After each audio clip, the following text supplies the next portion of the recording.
Here we go. Okay. Give it a second.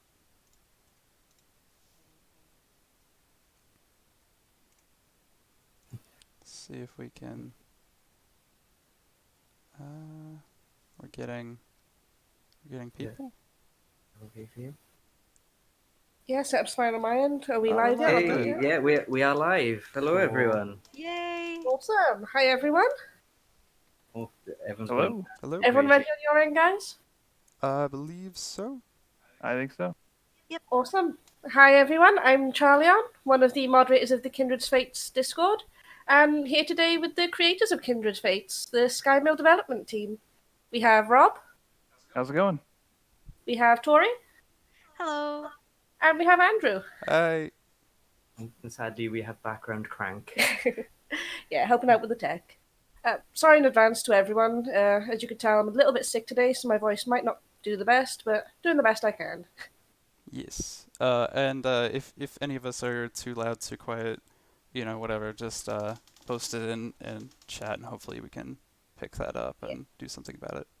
I'll keep an eye on Yeah, that. just keep us up to date. And probably best to add it now, but while we will be keeping an eye on the chat, and we do want to interact with everybody as best we can, we just had such an overwhelming response to the Q&A doc. We got so many questions that unfortunately we're not going to be able to take any extras from the chat today, unfortunately. Thank you all, guys. It's been Yes, thank absolutely you. insane. The response just to wanting to ask things. So thank you so much again from love from all the community and crank. And I'm sure we'll do more of these in the future. So Hopefully. Yeah. Definitely. Yeah. Well, okay, I don't want to say definitely, but I would Yeah. like to. I would like to. I'll be happy to do it. But Very, very careful about making promises. Yeah. Oh, definitely. See how this one goes first of all. Exactly, yeah. That's the plan. So before we do get started, Kindred Fates is actually just the first project you guys have ever worked on as a team together, isn't it? It is, yeah. Yeah, as a team, yeah. So, the different members of the team have all worked on games or other creative works in the industry in the past. But yeah, this is the studio's first project together. Yeah, so awesome. Well, obviously, first of all, huge congratulations for the success with the Kickstarter. Thank you. Let's go back to the day itself. It was about February 28th, around about 10 a.m. Mhm. EST. Mm-hmm. Yep. What did you Yes, that guys was a think? memorable time. It was. Oh, man. What were your first impressions seeing that? You managed to reach almost 700,000. Yeah. Yeah. That was insane. I mean, we, first of all, like when it was happening, when we were actually like watching those last couple seconds count down, that was electric. It was unlike any other uh, feeling I've ever had. It was so cool. Just seeing everyone in the Discord chat, freaking out and like reacting to the last couple seconds as it was about to end was just, I mean, overwhelming. Yeah, they got crazy. The Yeah. emoji spam, everyone was so excited. Twitch Yeah. chat and Yeah. It Discord was really amazing. something. I mean, it was 1,300% of the know goal, really. So, like, were you gathered Yeah. up somewhere together? Were you watching it? How did you I was celebrate the asleep. last moments? Rob and I were in the same place. I believe we were on speakerphone with my parents, actually. They were very excited about Yeah. Oh, well, lots of screaming then. it. Pretty Yeah. much, yeah. Well, it was like the night after or like the morning after or the next day as I had just moved into my new house, so I was just exhausted already, and then I was determined that I was gonna stay up all night to watch it, end, but I made it to like maybe 2 or 3 o'clock, and that was it. Oh, jeez. You did a good job then. That's still quite a late effort. Yeah, I mean, I tried, but after days of, you know, packing things up, moving out to truck, moving off truck, unpacking it, there's only so much you can do. Yeah, definitely. I mean, I think you've said before that you guys didn't expect it to go over like 750,000. Oh my gosh, Absolutely. no. No, we didn't. Yeah. We didn't expect it to get over like 1/10 of a million at first. I can imagine that. Like, when you first talked about Kindred Fates to your friends and family and the people you know, like, what was their first reaction? Did anyone expect this sort of response? I don't think so. I think, I mean, usually the reaction that we got, if it was really positive, was, uh, let's see, when we went to Game Dev meetups, it was shut up and take my money, which was kind of cool. Don't forget your push to talk, Rob. We can hear you through Andrew. Oh, Oh, my bad.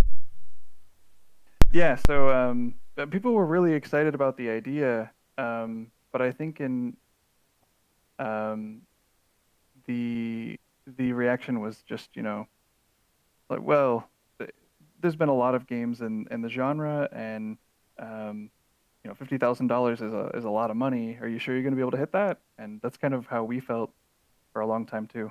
Yeah, especially as a first project, I can imagine. yeah. It was definitely interesting. Um, and I think it's sort of been like a long time coming, but um, yeah, it was all the original things that we wanted to do, and then just slowly realizing, all right, how much is this gonna cost? And then it's like, oh, like advanced environment interactions was something that we really, really, really wanted to do, and then we started like actually thinking about it, and it was like, oh, this is gonna take a lot. This would be like, 5 times what the budget is. So, Oh clearly yeah. we're gonna have to make this a stretch goal, and it's unfortunate, but hey, we hit it, so no big deal. What do you mean unfortunate? Well, I mean, unfortunate because it's, well, let's be honest, we all grew up watching, well, I don't say all of us, but a good amount of us grew up watching the Pokemon anime. And you Yeah. see those Pokemon smashing boulders and like freezing waterfalls and all that cool stuff. And you're like, man, I wanna do that too. And then you load up your copy of like Fire Red or Leaf Green or Ruby and Sapphire, and it's just like this really, like kind of slow pixel art animation, and you're like, that's not as fun. I can imagine. How did this all come about, though? Like, I know you had the desire to create a monster catching game that turned the genre on its head, but how did that become Skymill Studios? How did you all meet? How did Sure. we all meet? Well, Andrew and I are brothers, so We met I've at a known him. hospital. Yeah, Thank you, Rob. yeah.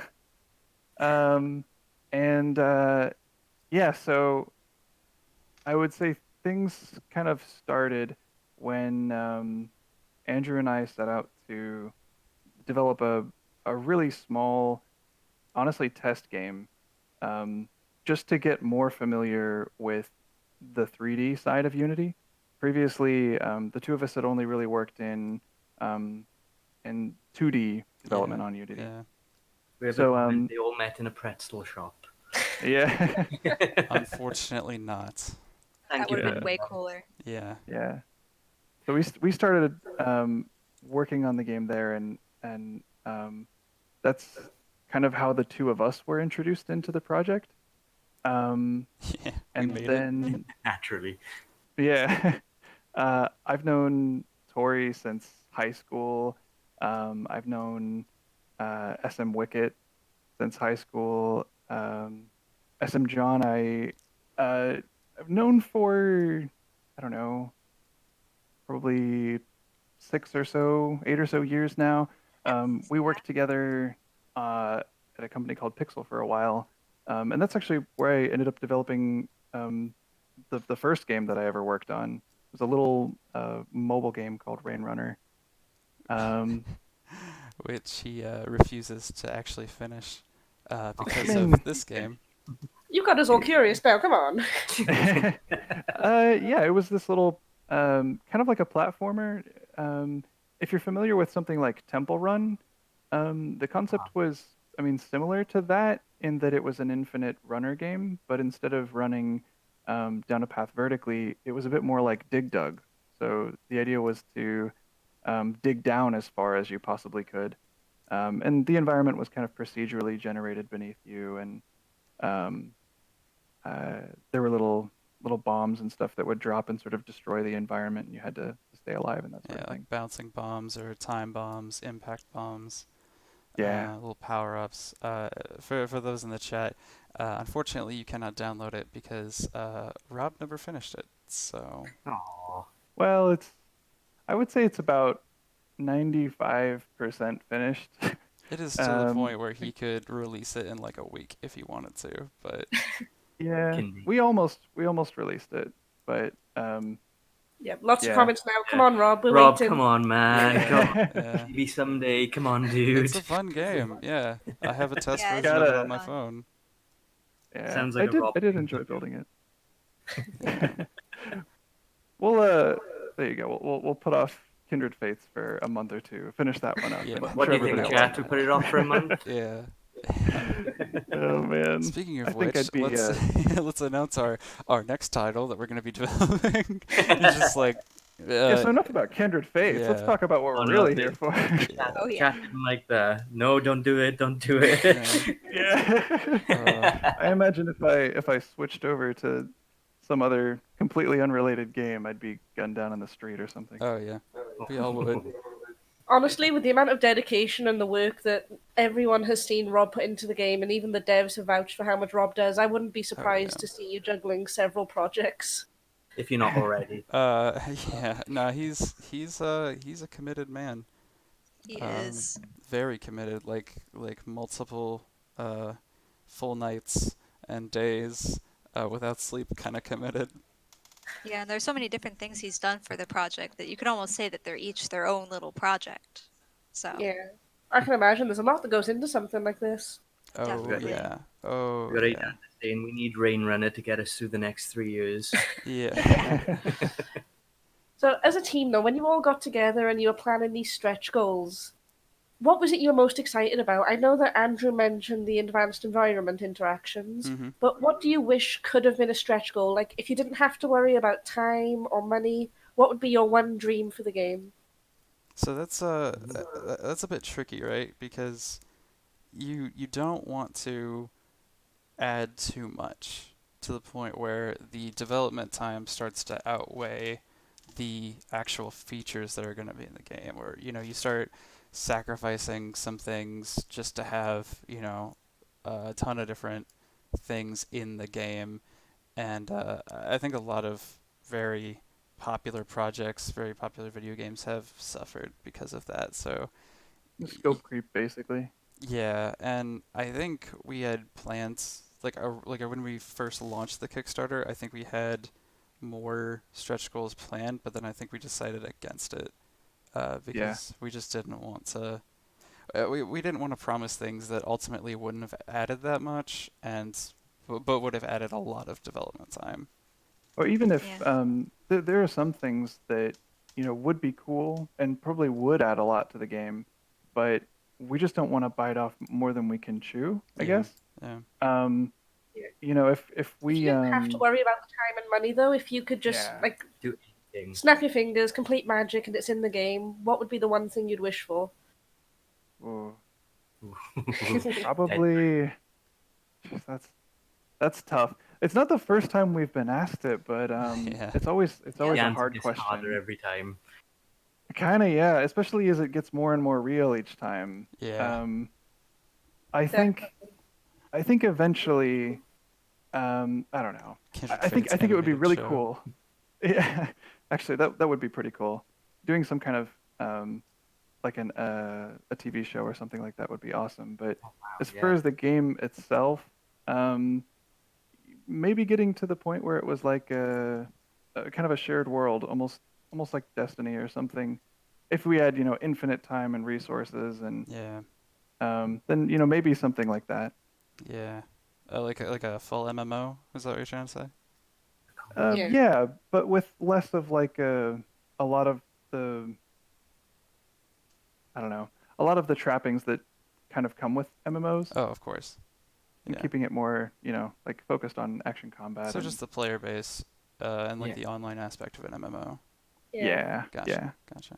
We've got a comment from Umberto Bjorn, Skymill Studios. Thank you for making my childhood dream game a reality. We haven't Aw. done Oh my that yet, goodness. so don't Yeah. praise us for Yeah. that yet. It's on the way. It's in on the the oven. way. Yeah. Yeah, We're working Thank you, on it. Bjorn. But we will eventually. Yeah. It actually brings me back to another question that we've had. I know you said that you'd like to do extra, like a series or a TV show. But people have been wondering, do you have a plan for phones? Or if you don't, have you considered using them as like a Tamagotchi style app to flavor the friend system? Oh, like Hmm. oh wait, are you talking about like in game or? A side game, like for mobile phones. Like we had the Oh. Pokewalker for Heart Gold and Soul Silver. Oh yeah, I remember that. So when I originally saw that, I thought that that meant like phones in the game, and I was confused. But that makes a lot more sense. I don't think we've talked about it. We both had Heart Gold, Soul Silver, like with the little, what is it called, pedometers. So, I mean, Yeah. we Yeah, definitely a little use those. Pokewalker. Yeah, The I mean, book. we've used them, and we, of course, know what they are. I just don't know if we've had that conversation. Yeah, that's fair enough. It's definitely something to consider, anything to boost the bonding and things. Yeah, Oh yeah. yeah. Definitely. It's, I mean, of course, there's things that we could do with that, as far as like bonding goes, or um, Yeah, definitely. I don't think we would do like a pedometer exactly. We'd probably make it a little bit more, uh, like less like a thing that already exists, but yeah. Yeah, my first thought when I saw it was something like the old Tamagotchi apps where you could care for a little creature. Mhm. Like So, something to consider. Nintendogs. I love Oh gosh, I remember Nintendogs. that. I love that game. Yeah. They were also asking that if the internet was a thing in the world of Hinterlock and Kindred Fates, they were curious how that would affect the world. Hmm. Um. That's a good question. And something that, as far as the lore of the game, we're always trying to be really careful about. Um. Rob is very protective of The his lore. Yeah. Understandable.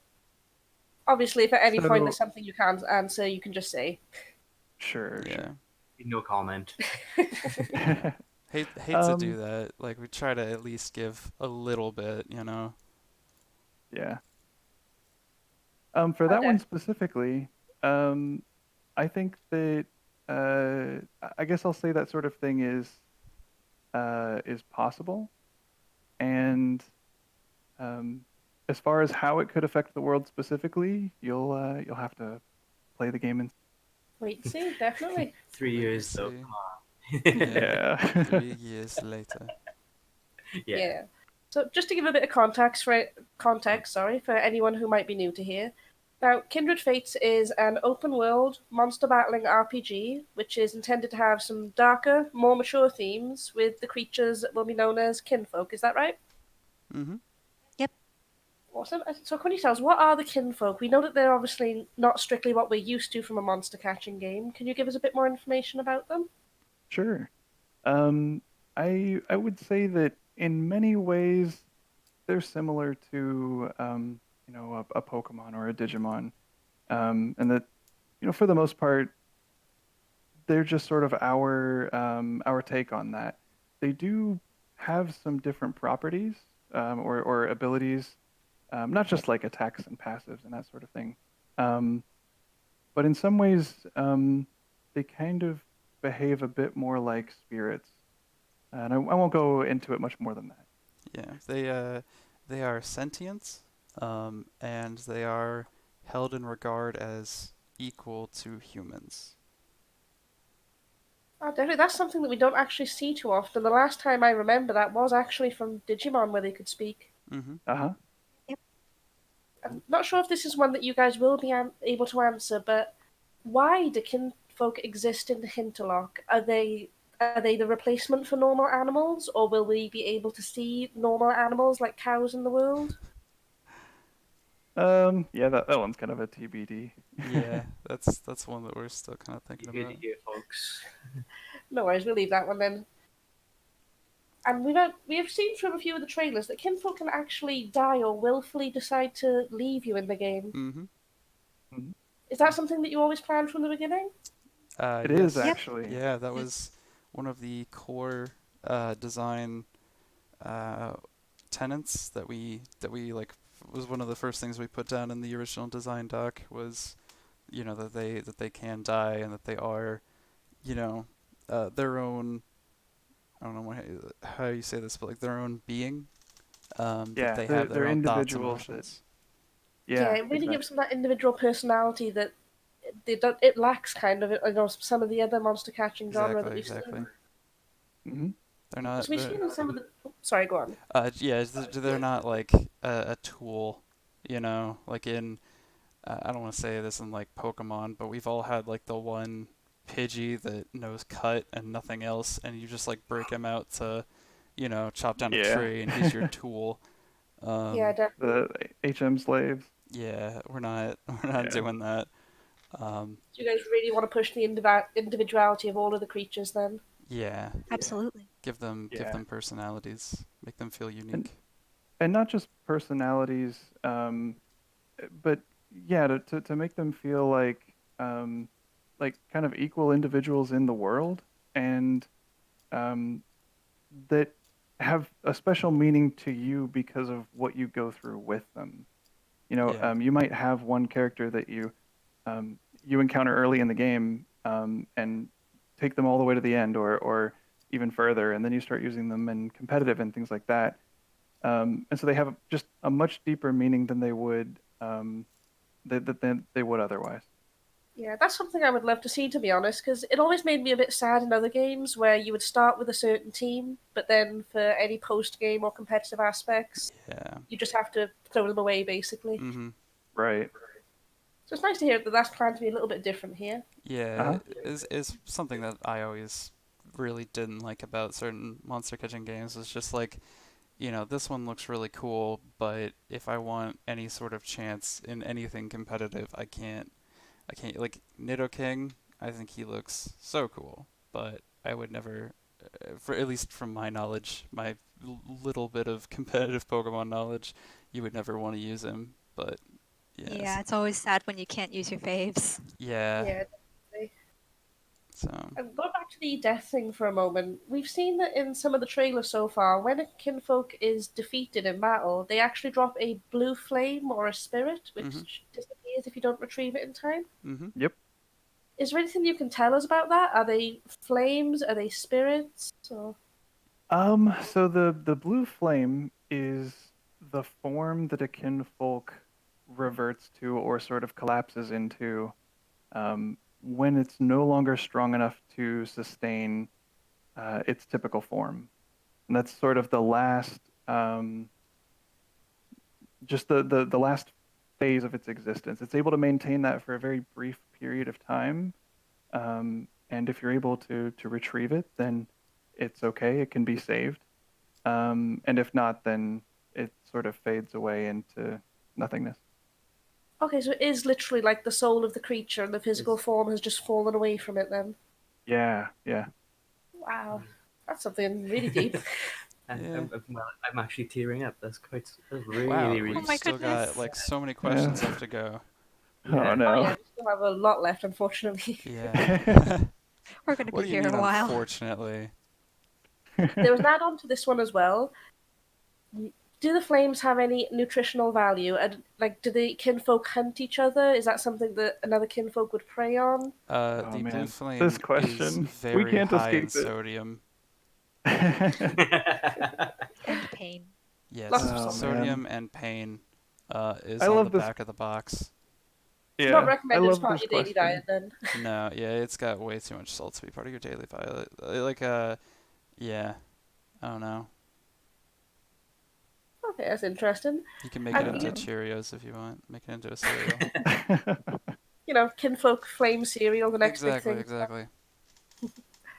So we were talking about their personalities a little bit earlier. Are all kinfolks going to be inherently good, or will some have a darker side? How will the morals play in terms of the creatures themselves?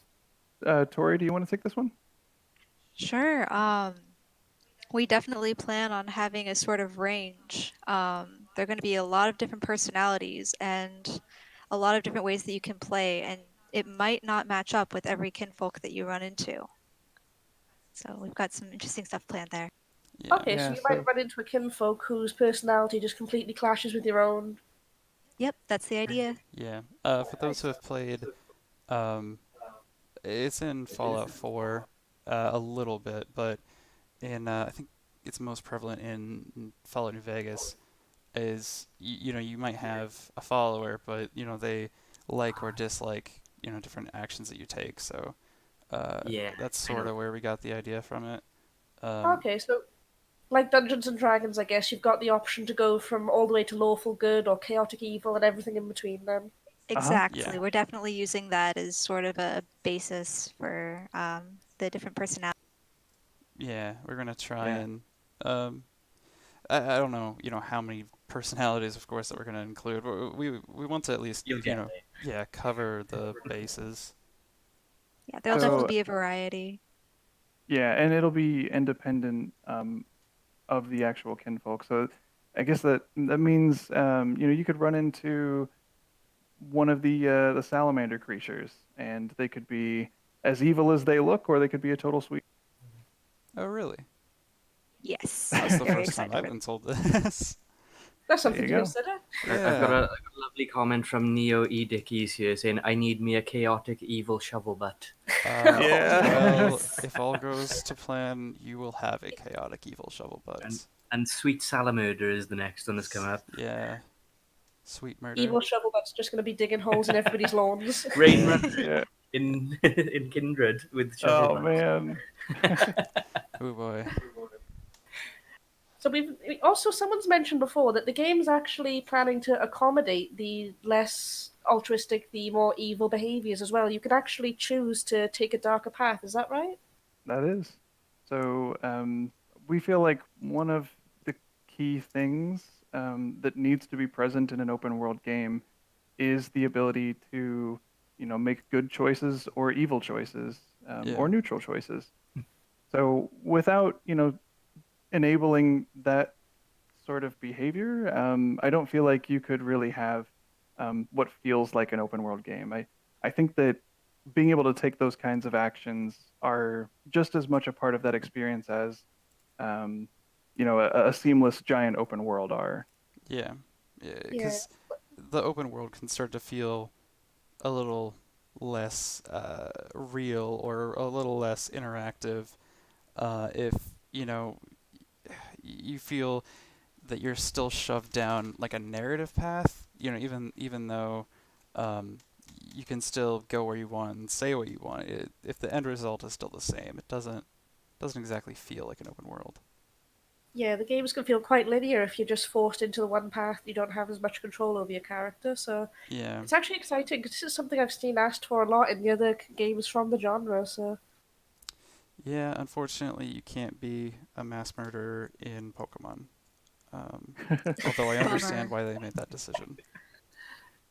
oh, definitely. And again, it's all about the choice, and it really helps with the immersion when people have the control to do what they want to in these games. Yeah, because it's all about player control, right? It's all about this is their story that they're experiencing, and they should be able to, um, maybe not shape it the way they want, but they should be able to, make choices that affect their story. Have some flexibility with it. Hmm. Jeanette's getting a bit sad. She's looking for the Scully gang. Where are you guys? Where's the Scully gang for Jeanette? Oh, they're out Oh yeah, lots of love for the skull. Yeah. And one of the main aspects of the game is the main character, at least, is able to form a spiritual bond with the kinfolk. That's something that's mainly it's going to be really prevalent in the universe. The kinfolk and humans bonding. Is that right? there. Oh, absolutely.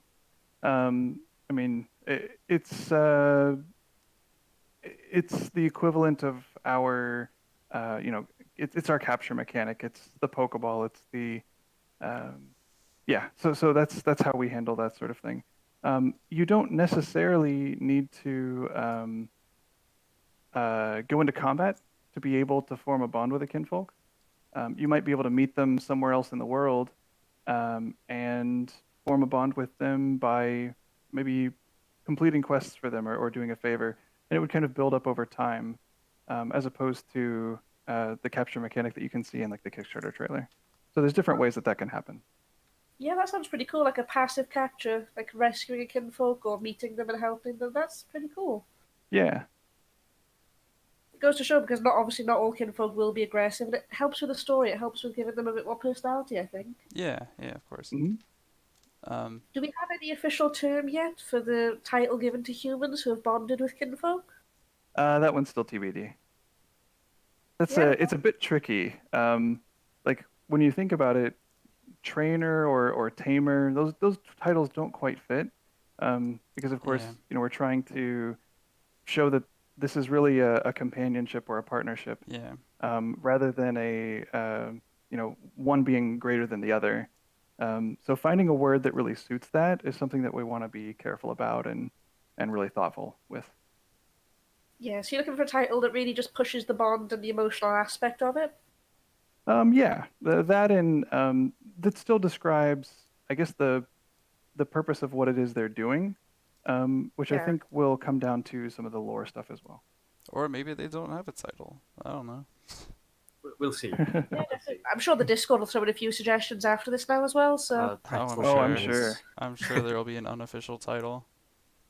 I've already got definitely. one. The Fate is. I keep announcing everywhere. I Oh, see. yeah. I That's my see. title. I see comrade in chat. Probably a That's pretty bond, good. companionship. Yeah. Uh-huh. The kin puns are coming back. Uh, the Ah, kinpans yes, the have never puns. gone away. And this bonding, is that something that any human can do? Is it accessible to anybody, or is the main character going to be special in that regard? Yeah, this is something that anyone can do. At least that's what we're operating at the moment. Um, yeah. Yeah, it's important to say that because of the stage of development we're in, um, while I don't think we anticipate any huge changes, of course, this is all still very much what's the phrase? Subject to change. Yeah, of Yeah, course. I know a lot of people were questioning as to why sentient beings would partner up with people en masse. of course. Yeah. And disregarding the negative risks of impacting their bond together, will there be a potential in game for kinfolk to disobey the character or refuse to fight? Tori, do you want to take Um, this one? I can for a minute, but I know that Rob's got a lot of thoughts on this one too. Um, well, yeah, you go ahead, and then if there's anything that I think of after. sure. What we're thinking right now is that the bond would already have to be pretty low for something like that to happen. Like maybe you just met them and you're asking them to fight this really big threat, and it's like, I don't think so. They just kind of nope on out of your party. The fact that they could actually do something like that, though, still baffles me. They could just, nope, I'm done. Yeah, I mean, Sure. because you got to think about that. Somebody saves your life, but then they, you know, take you to battle and you keep losing and losing and losing. Eventually, you're going to go up against a very large enemy, something very formidable, and you're just going to decide, yeah, I don't want to get, beat up for the seventh time today. So, Yeah, I don't want to do this anymore, thanks. yeah. Yeah. Would be an Um, interesting mechanic, though. Yeah. Yeah, it's yeah. interesting to see that they will do things like that because it really pushes you to Look drive after to them. keep the bonds Yeah. up, yeah. hmm hmm And of course, there will And be benefits for having, positive bonds too. So, Yeah, right. I think I And mentioned. we also. Oh, sorry, go on. Oh, you're fine. We also want to balance, the actual gameplay experience with that mechanic as well. So we have sort of a hierarchy of how we make these decisions, and it starts with, okay, well, what would be the most fun, and then from there we look at, okay, well, how do we reconcile that with the lore, and get those two to agree with each other. Obviously, if every time you create a new bond with a kinfolk, you take it into combat and it just starts disobeying you right away. That's not going to be fun. So we're definitely keeping that kind of thing in mind when we're designing this, and we don't want to create. We don't want that to be something that's just obnoxious. yeah, yeah. Yeah, We Yeah, we don't want to add mechanics that are going to become tedious and something you just have to sort of stay on top of, but is incredibly annoying. yeah, definitely. We've seen a few things confirmed in the Discord so far that the bond actually helps them survive a little bit longer with the spirit flame form and other things. hmm uh-huh. That's right. In fact, I think somebody in the Discord made that first suggestion, and we They just liked did. it so much we had to go with it. Oh, that It's came Yeah, from the exactly the Discord? spirit of the game. yeah, that Oh, was that's from the awesome. Discord. Yeah, there's a good amount of suggestions from the Discord that we have listened to and we have actually gone with, or we see it and we're like, wow, that just makes so much more sense than what we were going to do. Let's do that. Thank you, Yeah. Discord people. Exactly. Yeah. Yeah. I think that's the amazing thing is you don't see a dev team that's usually this involved with the community and is always looking to take their suggestions. It's been one of the best things for me being part of this community. Well, thank you. Really glad. Yeah, I we am really so love proud of this interacting with you community. guys. We're all really, really passionate for what you guys are about to take on, so you Well, have we a are lot of love too. from us. Yeah, we seriously seeing all the support that you guys give is just it's the only thing that keeps us going sometimes. Really is. It's really phenomenal. There's a lot of love in the chat now as well, saying, "What? They're thanking us? They can't. course. They still can't Of believe it course. when they hear." So Yeah, yeah. Why wouldn't we thank you? If it wasn't for the donators on Kickstarter, this very possibly wouldn't have happened. So yeah, I Yeah. think that's pretty safe to say, yeah. Or, all of the people that showed up and joined our Discord channel when we were, still very small. All yeah, the people that saw a YouTube video and gave us a chance and hung out for a bit and, created concepts for their own kinfolk. yeah. Just having a community at all, Yeah, it makes a definitely. huge difference. Everybody making YouTube videos about us, despite, regardless of what their view count is, anybody who makes a video about us helps us. Not to mention, this is one of the most wholesome communities Oh I yeah, think I've ever been a part of. yeah. No I'm so doubt. happy that it's for the game that we're making. I am so Yeah. proud of this community.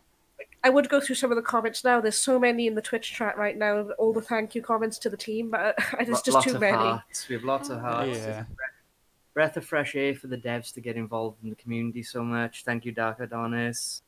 Klutzy Aw. Theo says, no, thank you guys, and we're like, no, everyone's thanks. Yeah, Yeah, it's absolutely amazing.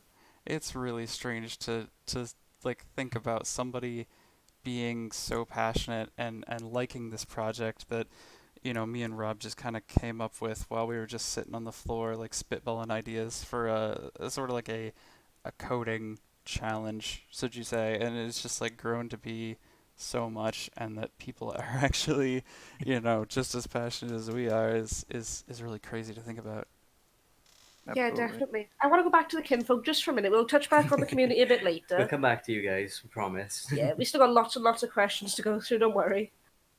But going back to the bonds and the death and things, what would happen to a kinfolk when the human that it's bonded with dies? Is that something that's considered for the game? It definitely is. As a matter of fact, but you'll have to wait and see. To Yeah. be confirmed. To be confirmed. Yes, we're Yeah. looking forward to exploring it. I will confirm that the human will die. If the human does die, he will be dead. It's true. Yeah. People you. die when they die. Yeah. If you Okay, die that's in the interesting. game, you die in the game. That's actually death is the leading cause of death, I've heard. You just gotta watch out for that, guys. Yeah. It's just everywhere. So we've had another interesting one as well. Do kinfolk have or celebrate birthdays or the days they bonded with a human? Will there be a log of that anywhere in the game? So at the very least, that will the time of day and the date that you first encountered them, that will for sure be recorded on the memorial or on their stats page as well. So we'll at the very least have that. We haven't really talked much about like their specific birthday, but Yeah. I wouldn't rule it out. It's an interesting idea, or maybe that they treat the bond day as sort of like a birthday. Yeah. Or an That would be anniversary. adorable. Yeah.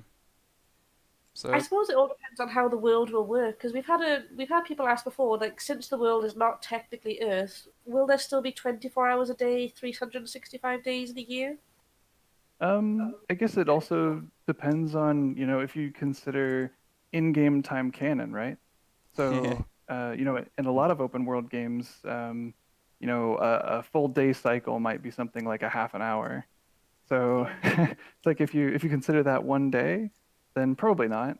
But it's a little bit open to interpretation, I guess. yeah. Yeah. Will the game be real time then, or will it have its own time zones and calendars? We will see. It'll definitely have its own calendar. and I mean, if you play through it, then it'll progress in real time. I guess. I'm sorry. I think I understand better now. So it won't be like Animal Crossing where um, Real you know, time. you leave the game and you come back later and everyone's like, "Where have you been? Oh, Everything is horrible now." yeah. So we won't do that to you. Yeah, have Yeah. Rossetti coming up and just Yeah, you didn't save. I'm about to ruin Yeah. your life. No, we'll make sure that the progression is something that you're still able to control. That only feels fair given kind of the consequences of some of the actions you can expect. Yeah, definitely. And there's so many different ways to go about it with games like this now. Very Oh, true. yeah, yeah. And the region itself, we've had it confirmed as Hinterlock, is that right? Yep. Yep. Is that the firm name, or is that still a work in progress placeholder, or? That's the title that we've gone with so far. Yeah.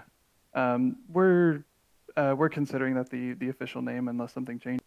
Yeah. So subject to change, but unexpected too.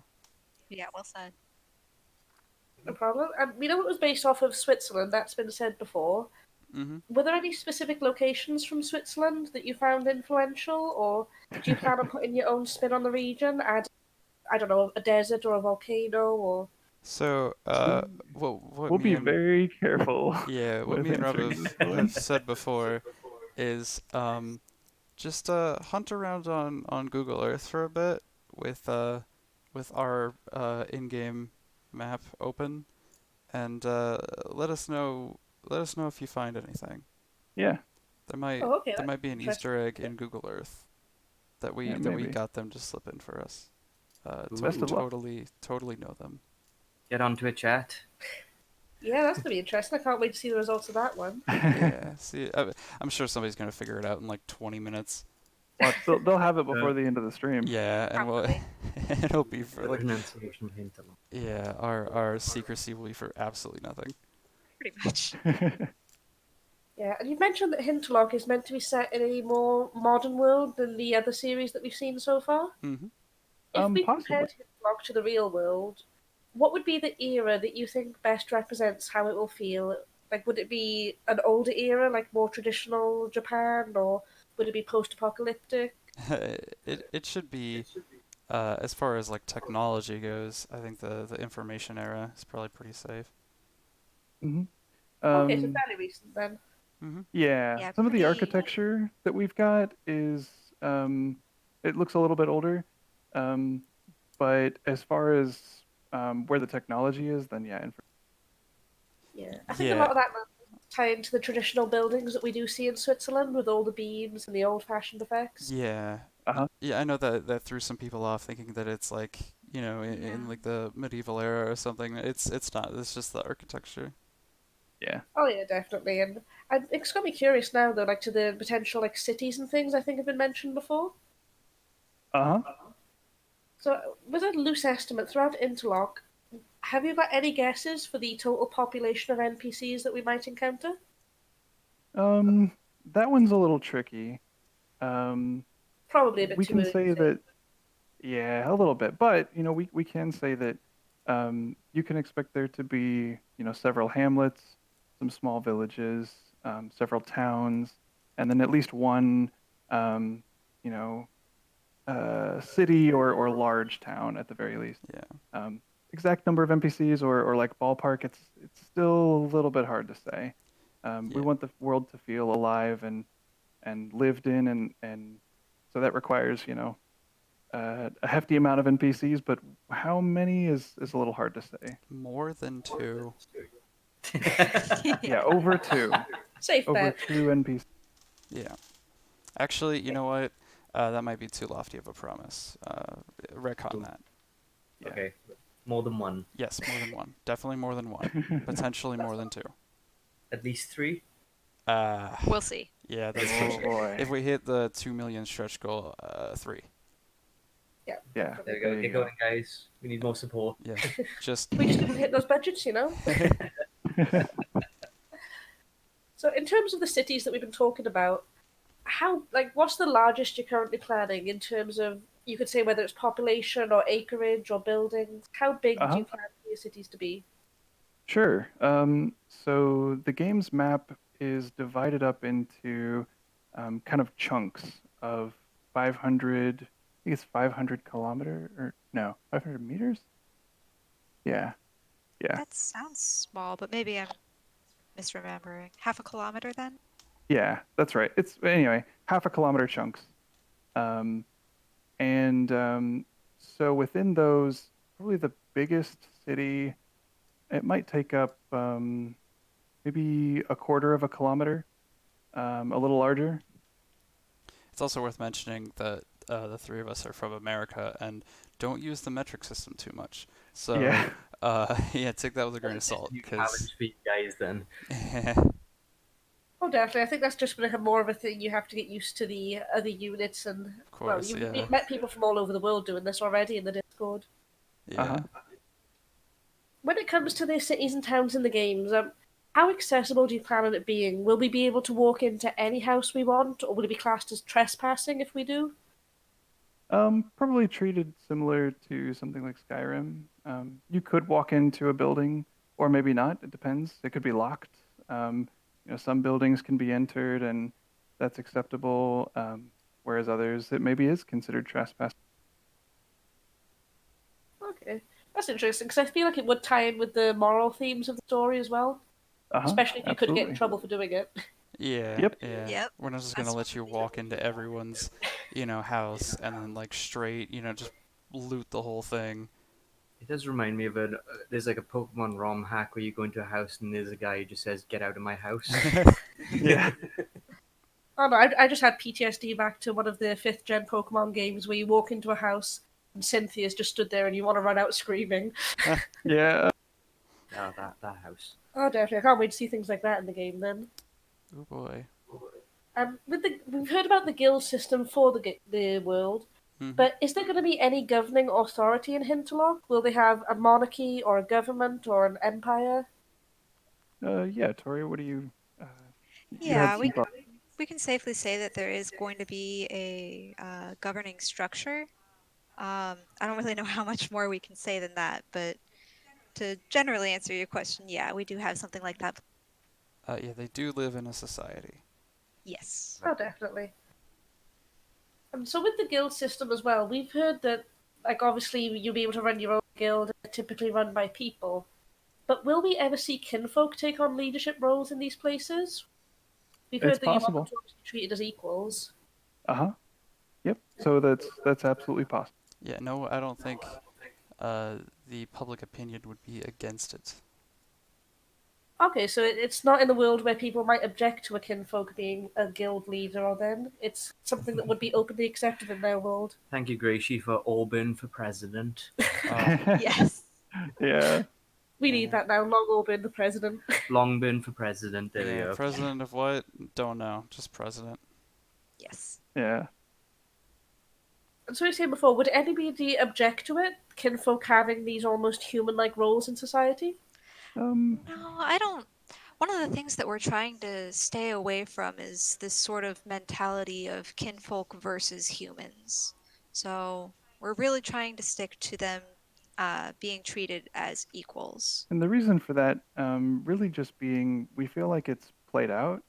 I feel like when you're writing the lore, writing the storyline, for a game like this, especially if you want to take it to more of a mature place, it would be really easy to create an us versus them, kinfolk versus people kind of storyline. But I just feel like that's been done so many times before, in other stories and media. Um, and so we want to take the story in a different direction and do something that's fresh.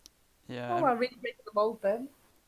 Yeah. yeah. We want to create the connection between you and your quote unquote team. So, I mean, that would sort of fly in the face of that.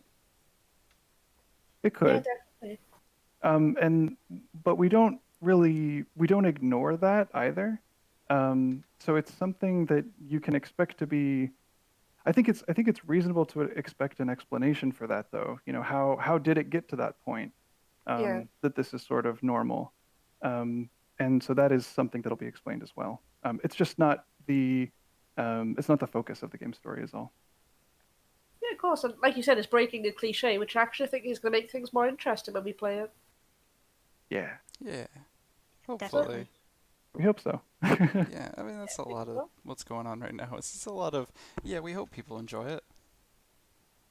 I think it's going to be awesome so far. Like, so many ideas of pushing the boundaries or trying to be new, and I think it's good. I think it's what we need. It's refreshing.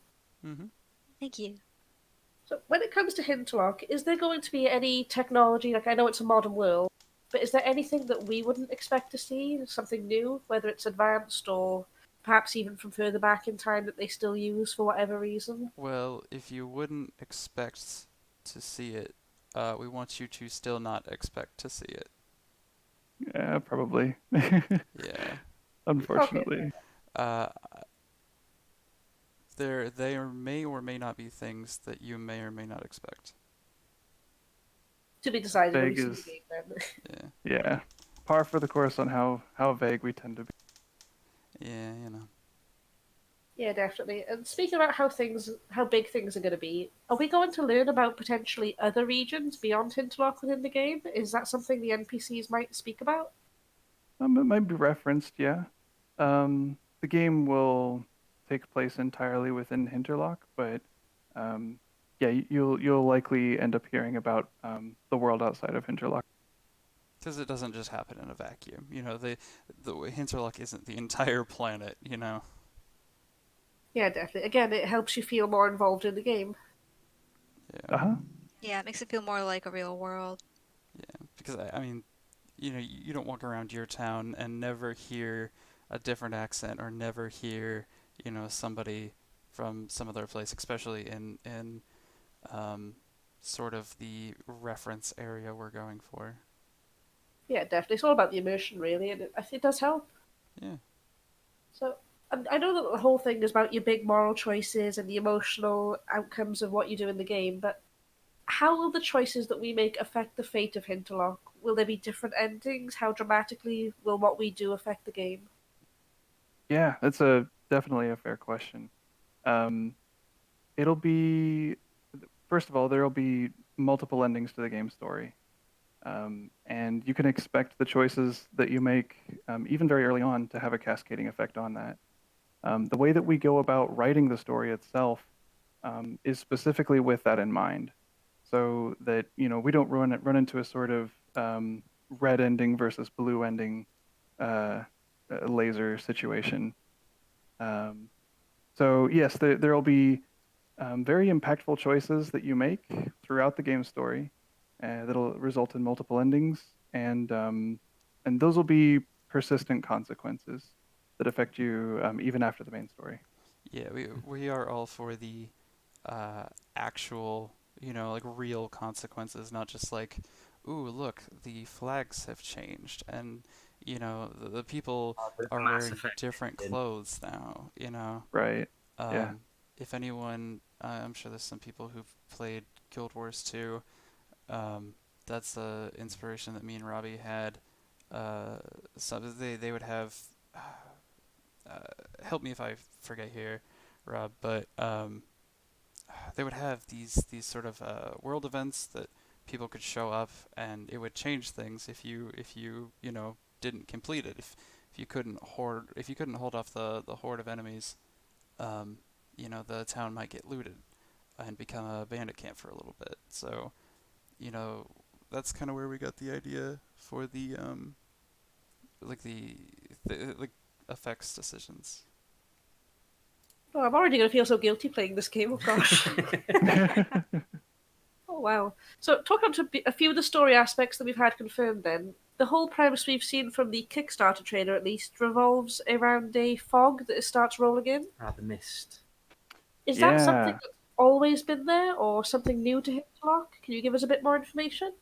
Oh man. Let's see. Tori, can you think of anything more we can Yeah. say about this?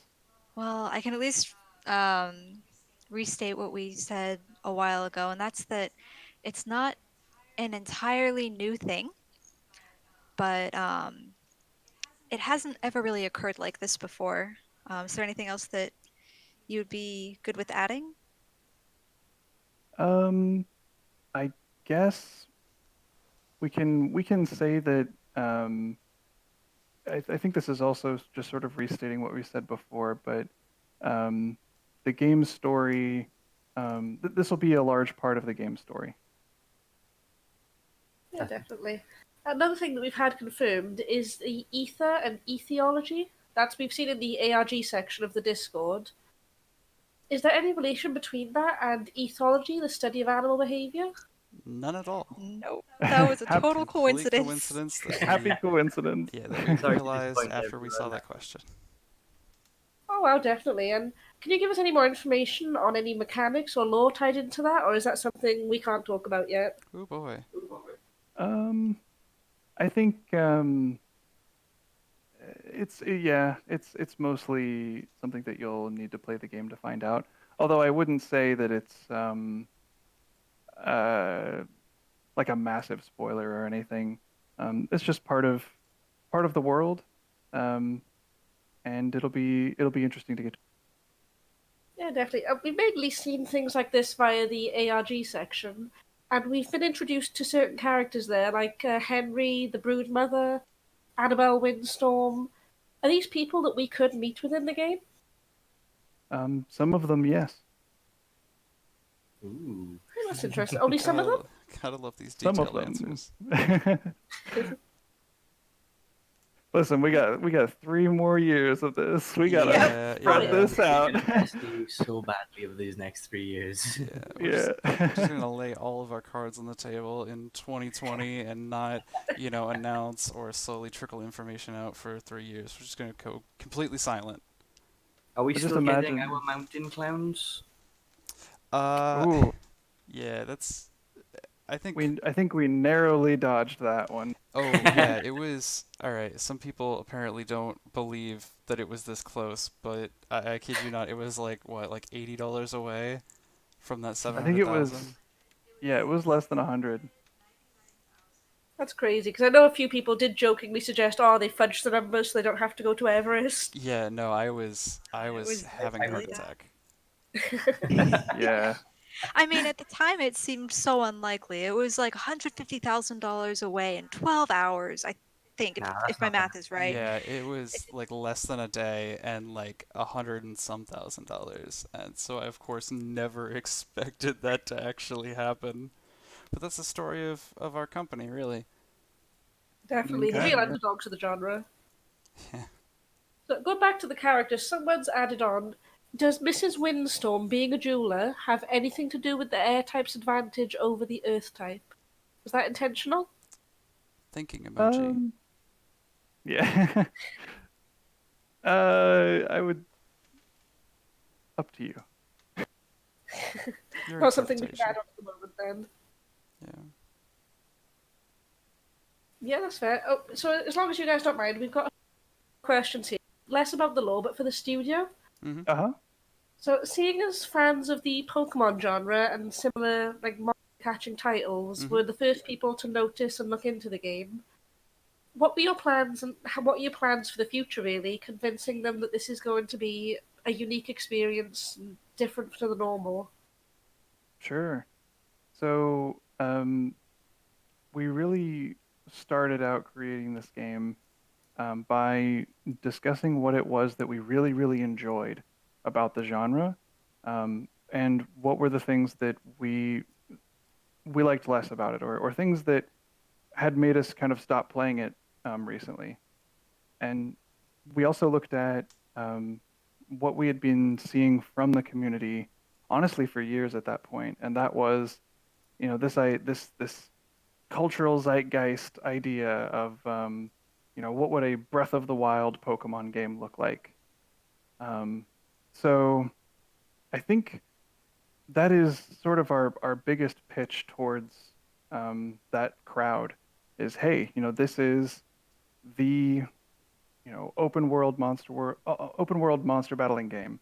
Um, to my knowledge, there is no other game where you can battle monsters with action combat in an open world, that's really rooted in the same genre as something like Digimon or Pokemon, on this scale.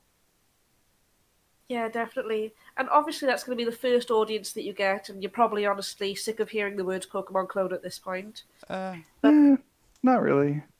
It doesn't really bother us much. We've taken, a lot of inspiration from Pokemon and the other games in the genre too.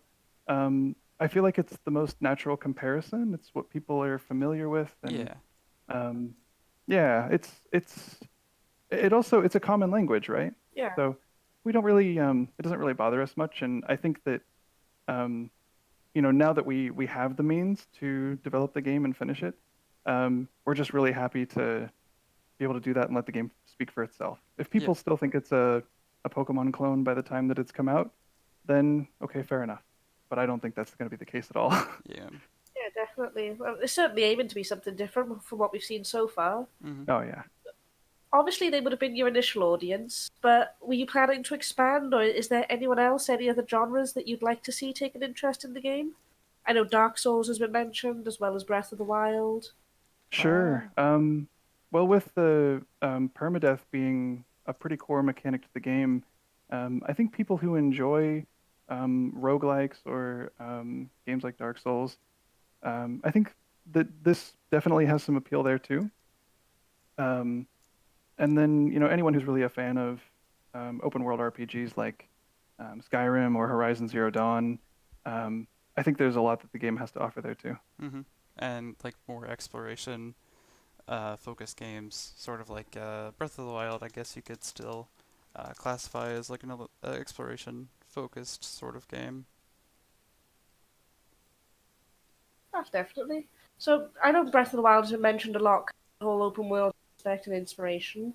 Hmm. But is there any other media that you think has been a great influence from Kindred Fates that people might not know about, whether it was books or movies, music? Oh, tons. Just Uh-oh. Yeah. so much. We Um, do be. Uh-oh. yeah, Is there any particular big one? there's so many Uh, big oof. ones. There's a couple big ones. Tori, I know this was a question you were really excited for. I was, and now I am blanking. Oh Oh no. no. Okay. Sorry, Tori. We're That's sorry. okay. It's just there are so many things that when I think about it, just the volume of other works that make a small influence on this. It just it's really hard to just So name one. I will go ahead, and since she's having a bit of block right now, I will go ahead and list off some of the first few that me and Rob thought about, which was this one's really niche. The Zerg campaign for StarCraft 2 had a mechanic in it as you progressed that your units could have branching evolutions. So each unit you got the base unit after you completed whatever quest, and then certain ways in, you would get a little sort of mini quest, I guess you could say, that gave you control over a group of one type of evolution and a group of another type of evolution. So that way you got to try them both out, and then you made your pick on which one you wanted.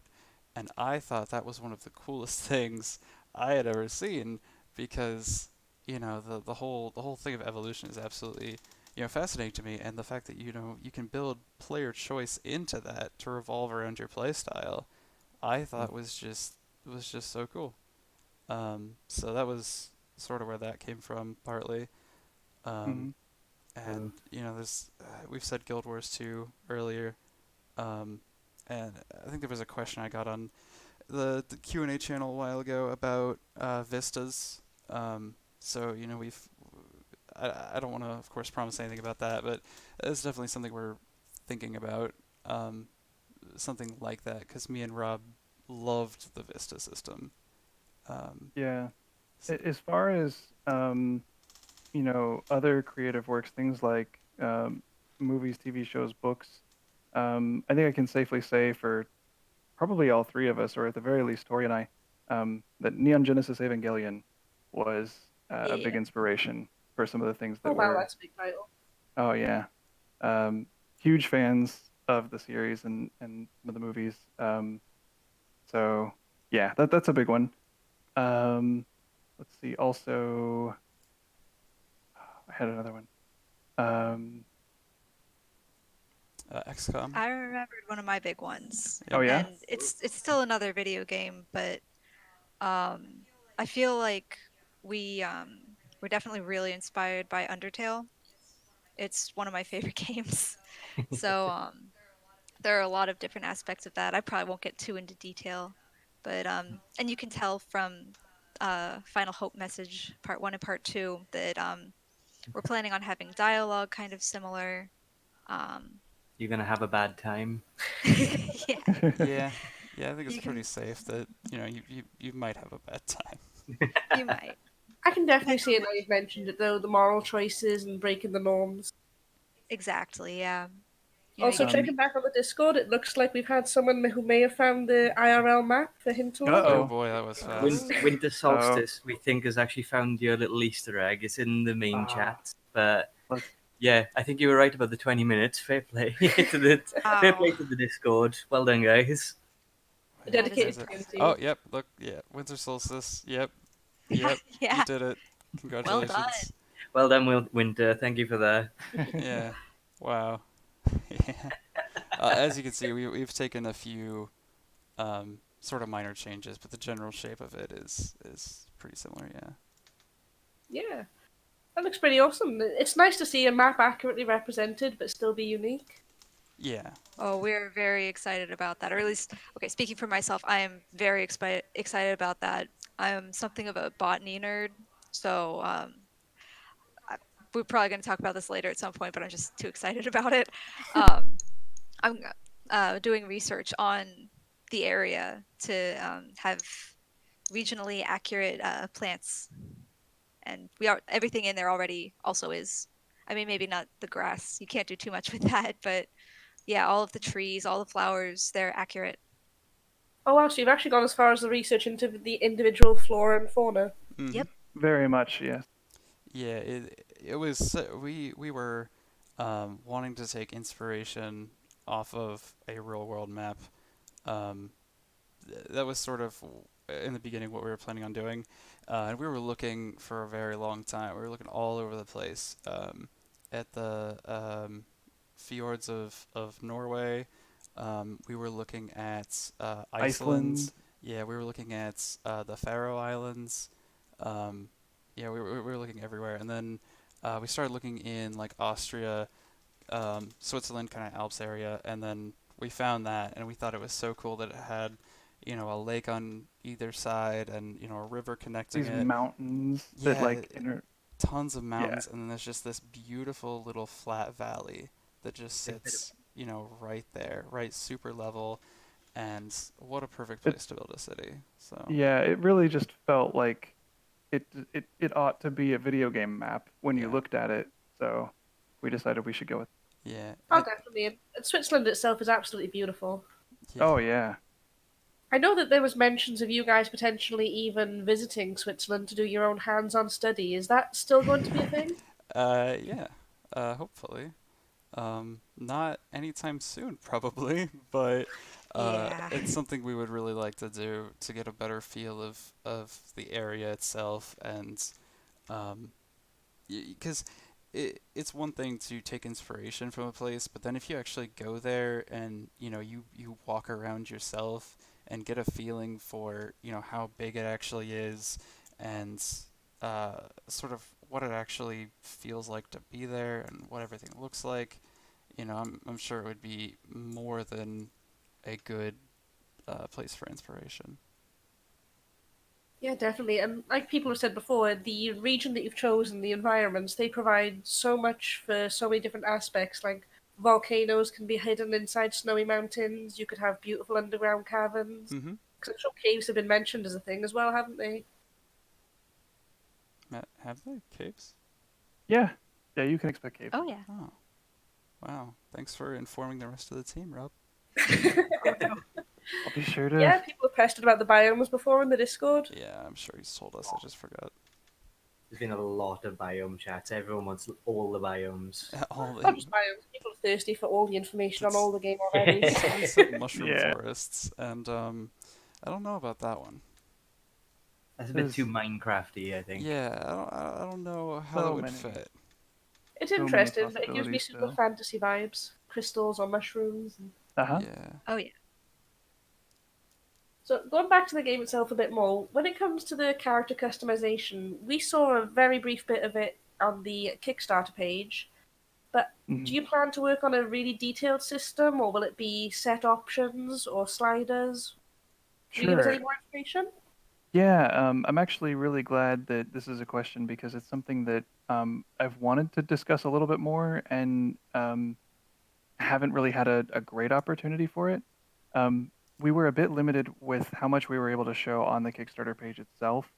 Um, a lot of what we were able to show there in terms of like the GIFs and the footage was limited to what was the right choice for the Kickstarter, unfortunately, as opposed to what let us show off all of the information that we wanted to with that. And character customization in particular is something that we had to cut more footage from than we really wanted to. Um, the big limiting factors being one, the length of the video. The original trailer, I believe, was like 9 minutes long, and we had to cut it down to like 3:30. And then on the page itself, Kickstarter has certain expectations for like what makes a Kickstarter page pretty, so that you can get selected to be a project that they love, which really helps out the campaign a lot. We never managed to hit that, unfortunately, Yeah. but Somehow. that's yeah, that's why there was only like one GIF and um, why it only had as much as it did. Um, so in any case, the thought right now is that we'll be adding sliders that give you different set options. We're exploring a couple different methods of going about character creation. The implementation that we're looking at right now could allow us to create really any NPC in the game, kind of by moving these different options around. Um, but for the time being, we're thinking that they'll all be set options. So like you might choose between 1 and 20 different hairstyles, or different hats, or pants, or shirts, or shoes, whatever. Yeah. Different eyes. So we plan to get somewhat granular with it. You'll be able to change, hair color, eye color, maybe different noses and mouths. Yeah. But you probably won't have sliders for things like, well, I want to move the nose a little higher on the face, and I want That to, reminds me of Arcs customization. yeah. Oh no, you're not going to be able to make Mr. Thick Legs, Yeah, so Mr. that's kind of what we're hoping Football. to avoid, but Good choice. there, Good choice. Yeah. yeah, there'll be lots of options still. Yeah, it's worth mentioning that one of Rob's biggest pet peeves for games is, especially open world games, is when you can pick between one of two faces and one of three different outfits, and everyone looks exactly the same. So we are going to be very much trying to avoid that. Yeah. Yeah, Yeah. He'll we spend love customization. hours. He Oh, literally spends he. hours making his custom characters. It's really something. I'm sure half of his Steam hours are spent in that one customization screen. I've Oh become a no. bit known for this, actually. Oh yeah, I mean, I'm guilty of doing the same, so I can't really say much. yeah. Not that it's a bad thing. He just, maybe he should just get onto the game. Maybe, just. Oh Maybe. yeah, definitely. I mean, we've done it before. Craig is the opposite of me, so Crank will be there and go in with whatever default the game gives him, Oh, as was exactly. called Mr. Thick Legs, Hit and I'll randomize spend a until it solid half spits. an hour customizing. Yeah, just hit randomize until it spits out something. Yeah. That's good enough. It's interesting to hear though that the NPC styles will be an option as well, because we have seen before, I think, that during some of the PvP footage, one of the characters was designed to look like one of the NPCs we've seen so far. Yeah, yeah, absolutely. So does So this mean that you'll be able to dress up as your favorite NPC and run around? that's the thought right now, is that you'll all of those pieces of clothing and hairstyles and stuff will still be accessible to the player. You might need to go to a specific shop, or maybe you need to go to a specific shop at a certain time of day, or maybe it's a quest item that you can only get from this place. But for all those things, yeah, we'd like to make those available to the player too. There may be some exceptions, like with unique, well, not unique NPCs, but there might be some story NPCs that have some unique clothing items or possibly hairstyles on them. Although, for the clothing at the very least, there's always the option that you could just sort of kill them and take their stuff. Oh gosh. Just If in you're Wow. into case, that sort of thing. just in case you wanted to do that. I mean, I was going to ask if there'd be any representation of the devs in the game as NPCs now, but I kind of don't want to after I've talked Oh, about killing them. No, we Yeah. will. We got a quick We will SM find a Rod way to challenge put due to ourselves in the that. game. I think we Yeah. have a whole list of things that different ideas to just subtly kind of slip ourselves in the game. The I think we'll Skymill. all have our own sort of piece that we put in.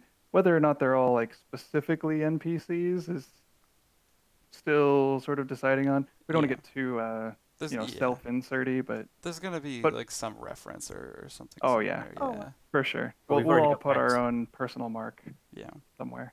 I mean, now that you've mentioned it, there will be someone who tries to basically kill the NPC Rob and steal their appearance now, unfortunately. Oh, sure. I hope you Oh, guys yeah. are aware. Bring it Uh, on. We fully expect that. Oh, wow, that would be interesting to see. You could run around as one of the devs. I've never seen that before. I seem to have made people really upset with the no Mr. Thicklegs comment. Apparently Oh. everyone is refunding their pledge Oh, that they no. cannot make human bowling ball. Fair enough. Fair enough. More power to you. I'll just have an NPC bowling ball instead, it's fine. Steal Rob's beard is the main comment we got. Yep, Oh. steal Rob's beard. I don't know if you Yeah. can. I don't know if we'll include taking their face. That might be a bit too much.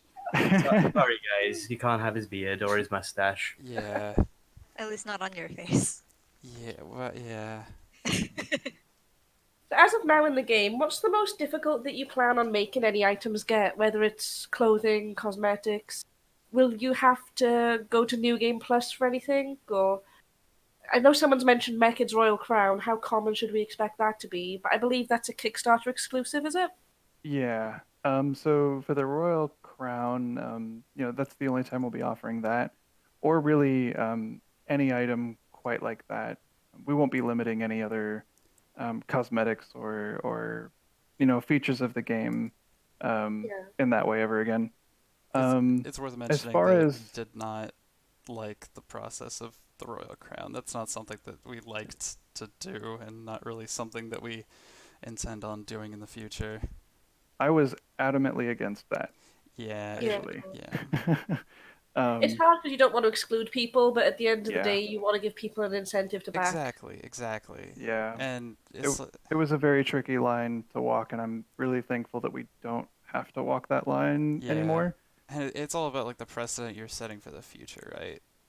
Yeah. Yeah, well, at least we're smashing the stretch goals and everything else now. You don't have to worry about trying to push more for that Yeah. again. Yeah. Yeah, for sure. But I guess to answer the rest of that question, the hardest sort of items to get in the game, those would come Yeah. from probably the end game raids. There will be things that are not necessarily exclusive to New Game Plus, but at the very least, they'll be you'll be much more likely to start encountering them in New Game Plus, and that's part of the incentive of playing that mode. Okay, so similarly to how you was mentioned before, how certain kinfolks or phantoms will be a bit more common on New Game Plus. That's right. Yeah. And I'm pretty sure that we'll have Easter eggs, somewhere. So that might be like a Easter egg cosmetic or something. But Sure. Everyone loves Easter eggs, so I think Yes. that would be a great thing. we are Oh, huge fans of Easter eggs, so there will be definitely a few in the game. A lot of love for New Game Plus at the moment in the chat as well. Yeah, Yeah. Everyone's surprising. surprised. A few people didn't seem to realize that we were doing New Game Plus, so do you want to tell us a bit more about that? Oh, sure. Yeah. So after you complete the game's main story, then you'll have the option to head into New Game Plus. The way that works is you'll be sort of transported back into the very early stages of the game's story, not necessarily the very, very beginning, but pretty close to it. And the game will continue from there. You'll get to keep the kinfolk that you've made bonds with, but apart from that, all of your progress will be reset. The game will be on a higher difficulty level, and it'll get progressively more difficult every time that you choose to do New Game Plus again. You don't have to choose to do New Game Plus. You could, at any point, just complete the game's story and decide that that is the world that you would like to stay in. And yeah, you're welcome to do that. But every time that you do go up another level of New Game Plus, things like rare kinfolk will spawn more frequently. Phantom kinfolk will become more common. Different cosmetics, those would get more common as well. So all of the things that were harder to get become slightly easier each time. But of course, everything gets harder each time as well. So that's up to you. Yeah, So- definitely. And as you said, if there's multiple endings, that's a great way to actually explore them. Yeah. Uh-huh. Somebody says, does that mean that any crimes you committed go away? And that line of thinking has me a bit concerned. Thank you, Aidan. That's a bit. These are the natural consequences of the world we create, I suppose. Yeah, just commit oh well, beat the main story, so let me just rack up as much crime as I can and then just leave it all behind. Yeah. Luckily, all of your, I imagine just about anything you would accomplish with that crime would sort of be reset as well, since you're only really keeping your bond. They just want to watch the world burn. Well, Yeah. sure. Because it was mentioned before that the kinfolk that you're partnered with, they're the only things that you keep when you go to New Game Plus, aren't they? Mm-hmm. Okay. And we've had another joke comment from Bubbleglut. A shrine where someone left a mysterious beard that for some reason people worship. It wouldn't be the first time our community has worshipped some random objects. Very true. Pretzel, shovel bat. Hmm. Oh, what else? Yeah. I did egg that one on a bit, though. Yeah, that might be our fault. Yeah, the pretzel, that's on. Yeah. Speaking of wouldn't be the first time, Andrew. Oh no. Oh. Yeah, we've actually got a question specifically for you. Okay. Someone mentioned in the Discord before, imagine someone finding a clown suit in your house Mhm. and then having to explain that to a group or your customers made you do it. And you responded with, well, that wouldn't be the first time something has happened to me like this. Yeah. Can you elaborate, please?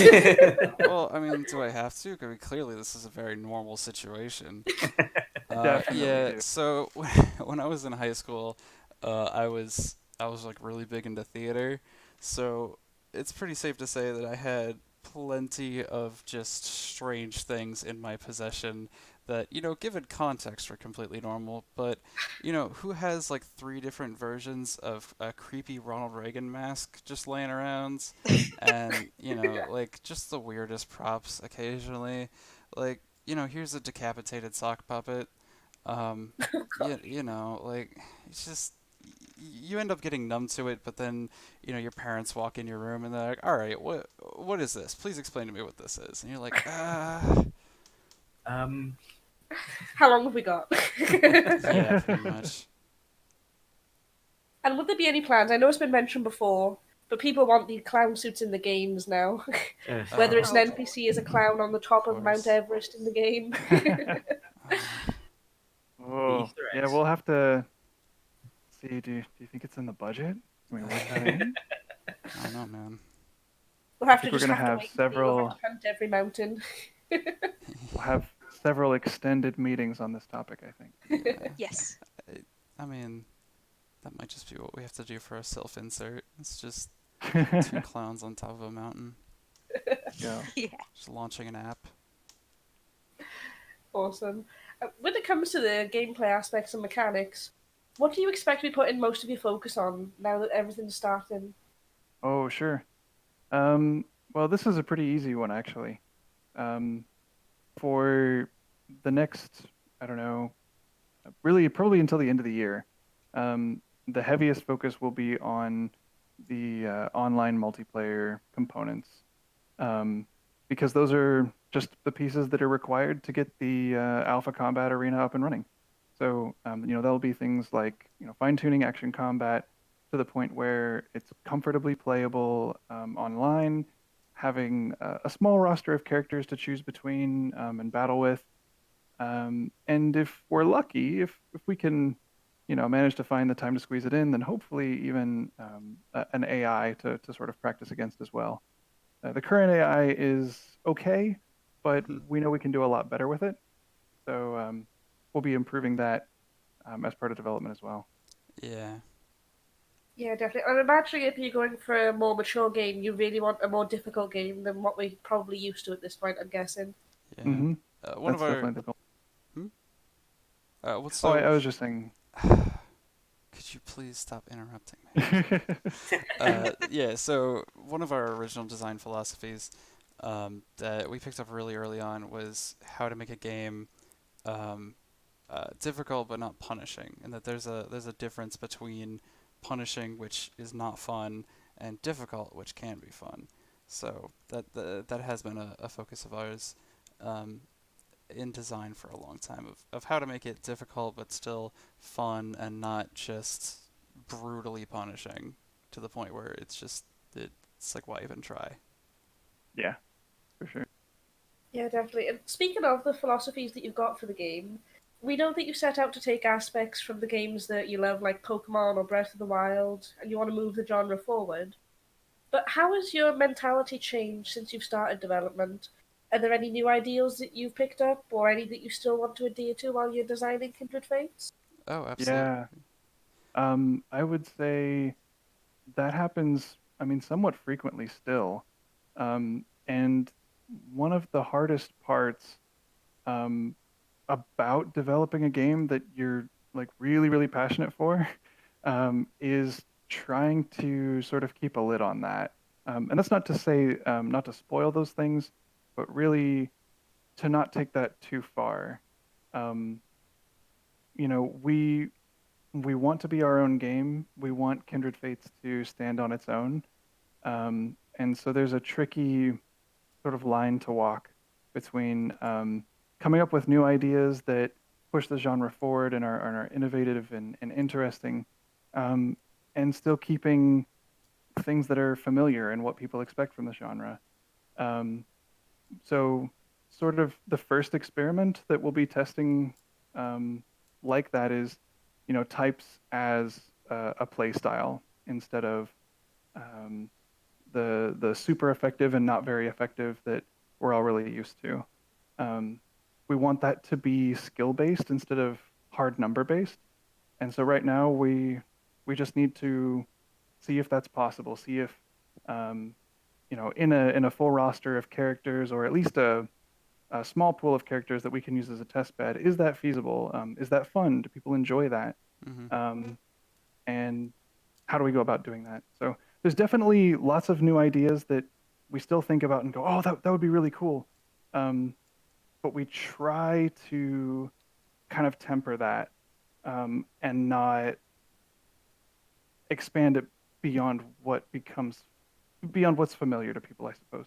Mm. And to go off of what you said with the whole like we're gonna try this out, and if it doesn't work, it doesn't work.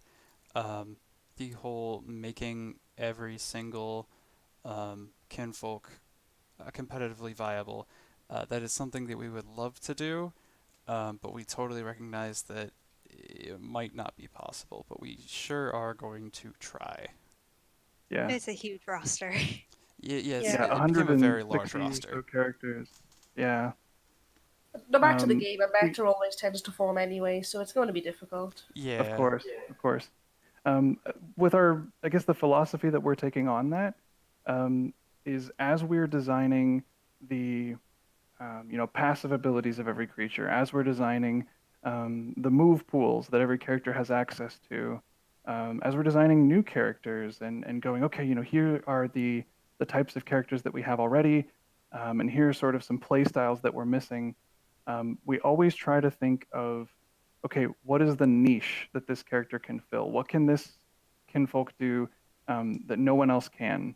And how can we make them, the best in the game at that? So that everyone has something that they're Purpose. right, right. They're competitively viable somehow. That if you want to, run this strategy or something, then you know that there is this character and they are the best at it. That's not to say that you couldn't use them for something else, because we want to give you, the ability to change around your moves, or abilities, or just how you play the character in general. And maybe you discover new ways to play them, or you pair them with this other character, and now there's this completely unorthodox way to play Auburn that we as the developers had never thought of, but still works. Um, so that's kind of what we're going for. Um, we'll see how it pans out. If not, then there's always, I guess, what people are sort of used to and has proven to be fun and effective anyway. Yeah. Yeah, But definitely. we would rather not do that though. Yeah, Preferably, yeah. Yeah, exactly. preferably. Preferably, we'd rather not. Yeah, the whole game is themed about being something new, something different to the genre. It's understandable you want to keep that as much as you can. Yeah, and player choice is such a huge thing too. So, I mean, like I said a while ago, for example, Nidoking I always thought was cool, but I didn't feel like I could ever actually use him. So it's something like that where we're trying to make sure if you want to do it to the best of our ability, we want to try and enable you to do it. Yeah. What's been the biggest change since you started developing the game then? Is there anything you started with and you've had a complete 180 since? Um, Oh, I I have think, one. yeah. Yeah, we weren't really going to come to the community actually until we did the Kickstarter. I Oh can only yeah. speak for Rob and myself for this. We love sitting down and watching E3 every year and having all these huge reveals all at once. And our original vision for announcing this game was going to be like that, but we sort of realized that you need somebody to be watching first. So that was pretty major. And as secretive as we're being now, um, originally, I think we were planning on keeping even more things close to our chest that ended up coming out before the Kickstarter that we weren't planning on. Things like their sentience. Um, I think we were going to make that like, this big surprise sort of deal. And then it just ended up being better to sort of put those things out beforehand so that people would be excited about it going into it instead of right at that time. Yeah. So I mean, there's that. I think even the I could be wrong with this. Rob, correct me if I'm wrong, but I think the type system was originally, like when we first thought about it, we were just gonna do the standard type system, and then I think I had the idea to maybe just try something different. But that Yeah. was super early on, so I don't even know if that Mhm. counts. Well, there's another I can think of. For a long time, we were really struggling with, should kinfolk be sentient? Oh yeah, That was probably the Yes. biggest one that I can think of. that was like a 720. Kind of, yeah. Yeah. Yeah. I gotta kind of give myself a little credit here. I really pushed for that one. She really Like did. there were a lot of points where um, we just kept running into these problems that would have been solved by making them not sentient. But by that point, it had just become like such a deep part of what our vision is for this game that I couldn't let it go. So Yeah. There's been a lot of design decisions that we've made where it's like, wow, it would be so much easier if we just didn't do that. Yeah. If like sentience constantly creates challenges when designing things. Um, but yeah, it's really core to the There's a lot of community comments saying that they're happy that you didn't keep everything completely secret because it's gotten a lot more interest because of that. So, Yeah, Oh I'm a lot guessing of yeah, there's love. no definitely. regrets. No Yeah. regrets, no turning back. yeah, definitely. Yeah, yeah, I think we're happy that we didn't keep things secret Oh, for too. sure. Yeah. Thank you, Tempered Chocobo, by the way, for that nice comment. I didn't see it. The tempered chocobo it was. Oh. Oh yeah, I'm So, happy that you guys didn't keep everything secret. 'Cause it got me more interested because of that. Yeah, yeah. I mean, that's why we did it is because, like Tori said, you can't have a show if nobody's watching. well, yeah, definitely. And it's like you guys said before, the amount of community response and the feedback you've got, it helps with the motivation for the game. Hmm. Absolutely. Yeah, which our community has been incredibly responsive. Oh boy, we know it. We do. They've been Yeah. fab. Yeah, this is So, all. I mean, okay. we're doing all this for you guys. Even just this podcast interview, whatever it is all for you guys. Yeah, definitely. And it's nice to see that everyone just wants to help however they can. Yeah, yeah. We've That's Yeah, why it we're really here is. anyway. So with the game, we know you guys really want to push on this feeling of, I think Rob mentioned it before, is the light at the end of the tunnel. Oh yeah. Having this Yes. dark theme with the lighter, brighter emotional moments. Obviously, there's going to be loss and friendship and things like that in the story. But is there a particular lesson to be learned? How much laughing and crying do you want us to have, basically? Oh boy. What are we Oh in for? man. Oh God, do I want to know? Um, yeah. Well, so maybe the safest way to answer this one, um, is I ran a D&D campaign for SM Tori, Alice Victus, and maybe Leia, as well as another friend, for a while. I think actually we had another group that Andrew was a part of, um, and I expect it to be similar in that I'll let you guys um, say Yes. just how what the ratio is like there, but I Oh expect it to be boy. similar. Essentially, I think what it boils down to is when you try and make someone laugh or you try and make someone cry, they're not going to, and that's something I learned in theater a lot, actually. It's only when you are genuine about the emotions and themes that you are trying to push that you get the emotional response from the crowd. So if you try and have this ratio of all right, they're gonna cry here, they're gonna laugh here, it's nothing's going to happen. It's going to be completely blank. You just have to tell the story that you want to, and and have it just be genuine. Well, I'm not going to lie, I'm a little bit worried now, knowing you have experience with theatre and provoking emotion. Oh, don't worry, I wasn't that good. Well, we'll be the judge. Okay.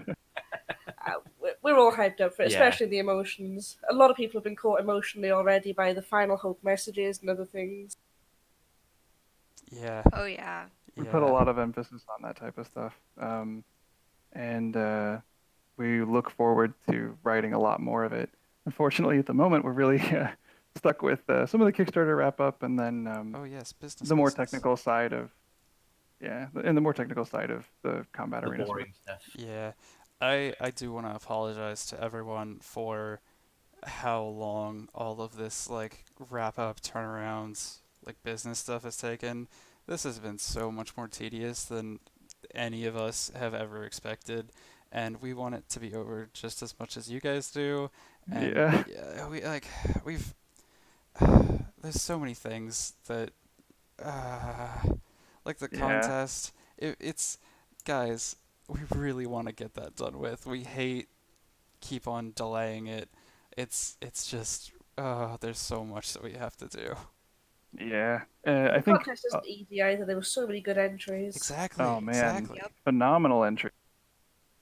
And getting So getting everybody's opinion on it. I think we have our like internal top three.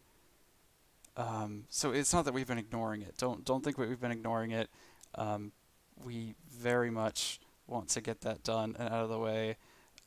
We hate promising things and not coming up on it. So This is how um, loving the community is for you. Go, we can be patient. We'll all be patient. yeah, You take your yeah, time. You guys are Thank doing you so much fine. to Keep know up the good that. work. yeah. We don't want you to Everyone have is to be really patient. supportive. Thank Yeah, you again to everyone in the chat for the lovely comments. yeah. yeah, Yes. Lots of love hearts to Skymill here. Oh, thank you. we And so appreciate I it, know we've guys. talked before about how you want the playstyles to be different and how you try and do your best to make everything you can different about the game. Is there anything that we don't know about yet that you want to use to really showcase Kindred Fates as something new to the monster catching genre? Maybe not something that you don't know about, but something that we'll definitely be emphasizing maybe more than what's been visible in sort of the Kickstarter trailers. And that's how the battles interact with the environment itself. Typically in monster battle games, you just have like different kinds of attacks, but they're all sort of either targeted at your opponent or at yourself. And we want to create a lot of attacks that will, shape the environment. Maybe you could throw up a wall of rocks or something that gets in the way, or you create pools of lava and that sort of thing. So I think the way that combat um, feels in this will be a lot different. Okay, so that's one of the more new points that we're going to find with the combat arena and as things progress then. Yeah. That's awesome. So, I've got to ask, just one for each of you now. What are you personally most excited to begin work on now that you've got the funding and everything? Is it a feature, a plot arc? Tori, do you want to start that? Oh boy. Um, Gosh. I mean, this isn't necessarily related to the funding we've got, but just because we are where we are in the process now, there are some kinfolk I'm really looking forward to delving into a little more for the design. Um, I'll think about it some more while you guys answer for yourselves. You go ahead. No, you. Look how polite the devs are, guys. Yeah. I think there's too much they're excited for. They can't choose one. Yeah, I'm gonna have In all honesty, yes. Yeah. But I mean, I can, if you force me, I could pick one maybe. Yeah. Do it. Um, You won't. okay. Well, I gotta say, I am so excited to develop the online component and the attacks. To actually have something that we can put out to people and actually play with the community. I mean, we've been able to share things with you, and say, hey, here's what we want to do, or here's what it looks like. Here's like a video or something, but not something that we can put in your hands and say, hey, this is real. Go play it, and we'll play it with you or against you. Like I think that'll be so cool. Yeah. I think for me, I mean, I've said advanced environment interaction, so I don't want to say that again. But yeah, I mean, the online is cool. I think just building out the worlds and like for reference, I'm a community manager, so I'm not going to be building anything myself, but uh, I think I'm most excited to see the world come together and sort of see, all the handmade areas and all the love and dedication put into, all the towns and everything, and just seeing the world sort of be slowly built from the ground up, and it's been really cool seeing it so far, and I know it's gonna expand to a much greater scale very soon. Yes. I think that kind of leads into my other big thing is, when before we got all of this funding, it was kind of a question how many different plants we would get to put in, and now I'm gonna get to go really in depth with it. So that's really exciting. Tori, do Yeah. you want to tell them what degree you have? Sure. I have a degree in environment and natural resources, and a lot of that focus was on specifically trees. I worked at an arboretum for some time, I volunteered there, but I did a lot of work, and I learned a ton about um, botany and taxonomy. So Yeah. So expect some detail, botanical, um, everything. Oh Um, wow, yeah. So the environment's going to have some real in-depth information and accurate. You got yeah, yes, yeah, all the plants in chat. yeah. She All is. Yeah. It's yeah, actually you'd be surprised how many people are actually excited for this. Yeah. yes. She Tori is. is Yay, especially. Tori's happy. Oh, Well done, Yeah. everyone. She will. Oh my goodness. She will absolutely twist Team Rob's arm Tori. Team until Tori. he does it the way she wants it to. Yep. Yeah. I've resigned myself. Yeah. Yeah. Oh, And of flower course, crowns. we'll probably be putting our own spin on it to some extent. It's not actually taking place in this world, so yeah, maybe we'll have uh, some slight differences, but Or there might yeah, be some plants that are unique. They're sort of our own creation, but Sure. um, Tori has stated before that even the ones that are completely our own, she's still going to be giving full accurate Latin scientific names. yes. Oh boy. Well, maybe not entirely accurate, but I'm gonna do my best. Yes. I mean, you could make some amazing fake plant names based off the Latin names. Oh, for Uh-huh. sure, yeah. We've had a lot of requests now for flower crowns since it's been mentioned, and a pretzel Oh, flower. Yes. flower I crowns love just might flower happen. crowns so much. They were probably already going to be a thing anyway. Yeah, to be honest. That's gonna be Um, fun. I'm very much looking forward to like all the side quests too. With the main story, we have a lot of important decisions that we have to make there, and what are all the sort of themes that we want to include in that. But with the side quests, we can you know essentially create a bunch of little one-offs, and Oh I yeah. think that developing all of those and just hearing some crazy ideas and then like implementing them as like a little side quest or a little uh, encounter is going to be a ton of fun. Yeah, I mean, because you can do, we have so many different ideas for things like that, and we don't want to do the standard here. Bring me 4 blades of grass from all over the map, so that you can have your 10 pennies. So Yeah, we really do want to try and create some imaginative, uh, unique side quests so that they're actually fun to do and not, a chore.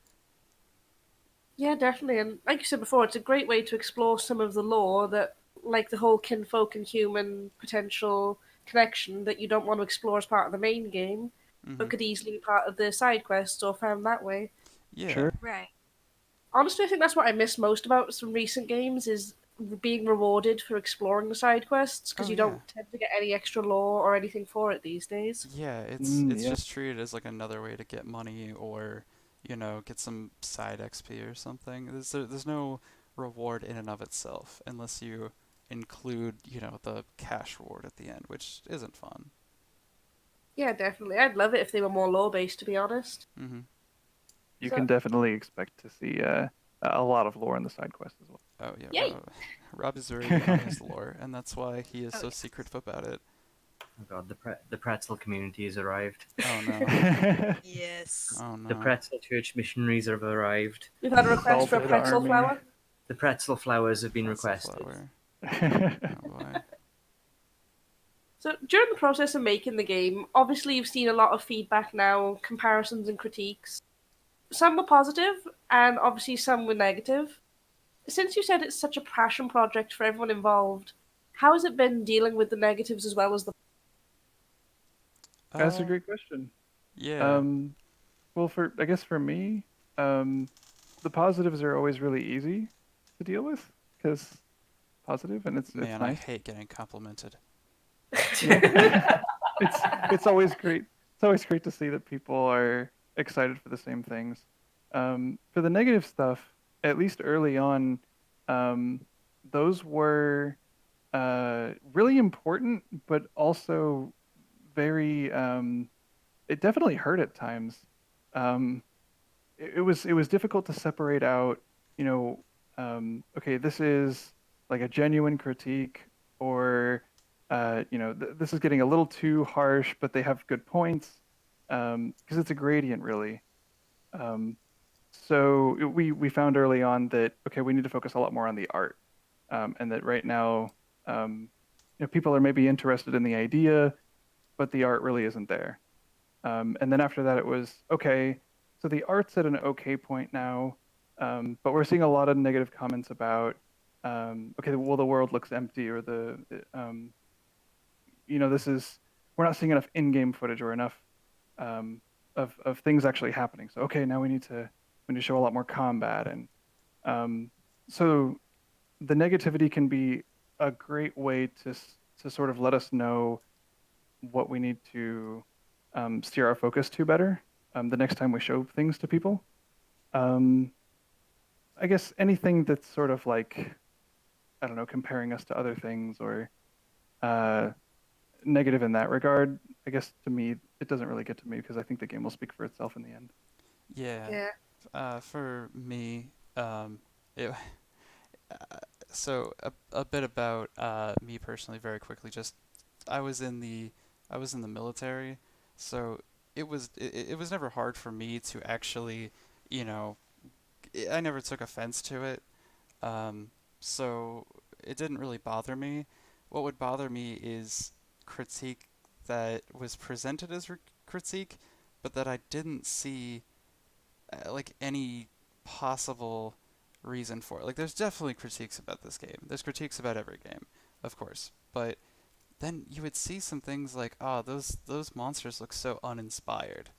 And it's like, how could you possibly, like, all right, sure, there might be some that were uninspired, like, or maybe not uninspired, but there might be some that are a little bit more basic.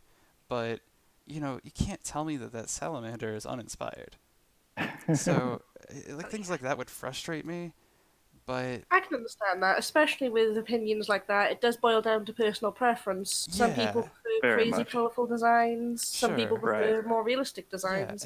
and you can say that you don't like them, and that's perfectly fine. Like everyone, of course, like you said, has their own opinions, but you can't tell me that they're not inspired. At least all of them aren't inspired, you know? I Yeah. think, yeah, I think a lot of it comes down to it being painful when people debate taste or personal opinions about stuff. Yeah, So, but that Yeah. we take that in stride and yeah, just sort of use it as a metric to know what we should be showing off to people more. exactly. And we Yeah. do really appreciate all sorts of genuine criticism because I mean, that's what helps you grow and make things better. So we're not just Definitely. ignoring criticism. It's only the ones that we can't possibly understand why you know, it, Yeah, definitely. Yeah. Things that come down to personal preference as well. Like, there's always going to be people who prefer colourful designs. Some people prefer more realistic designs.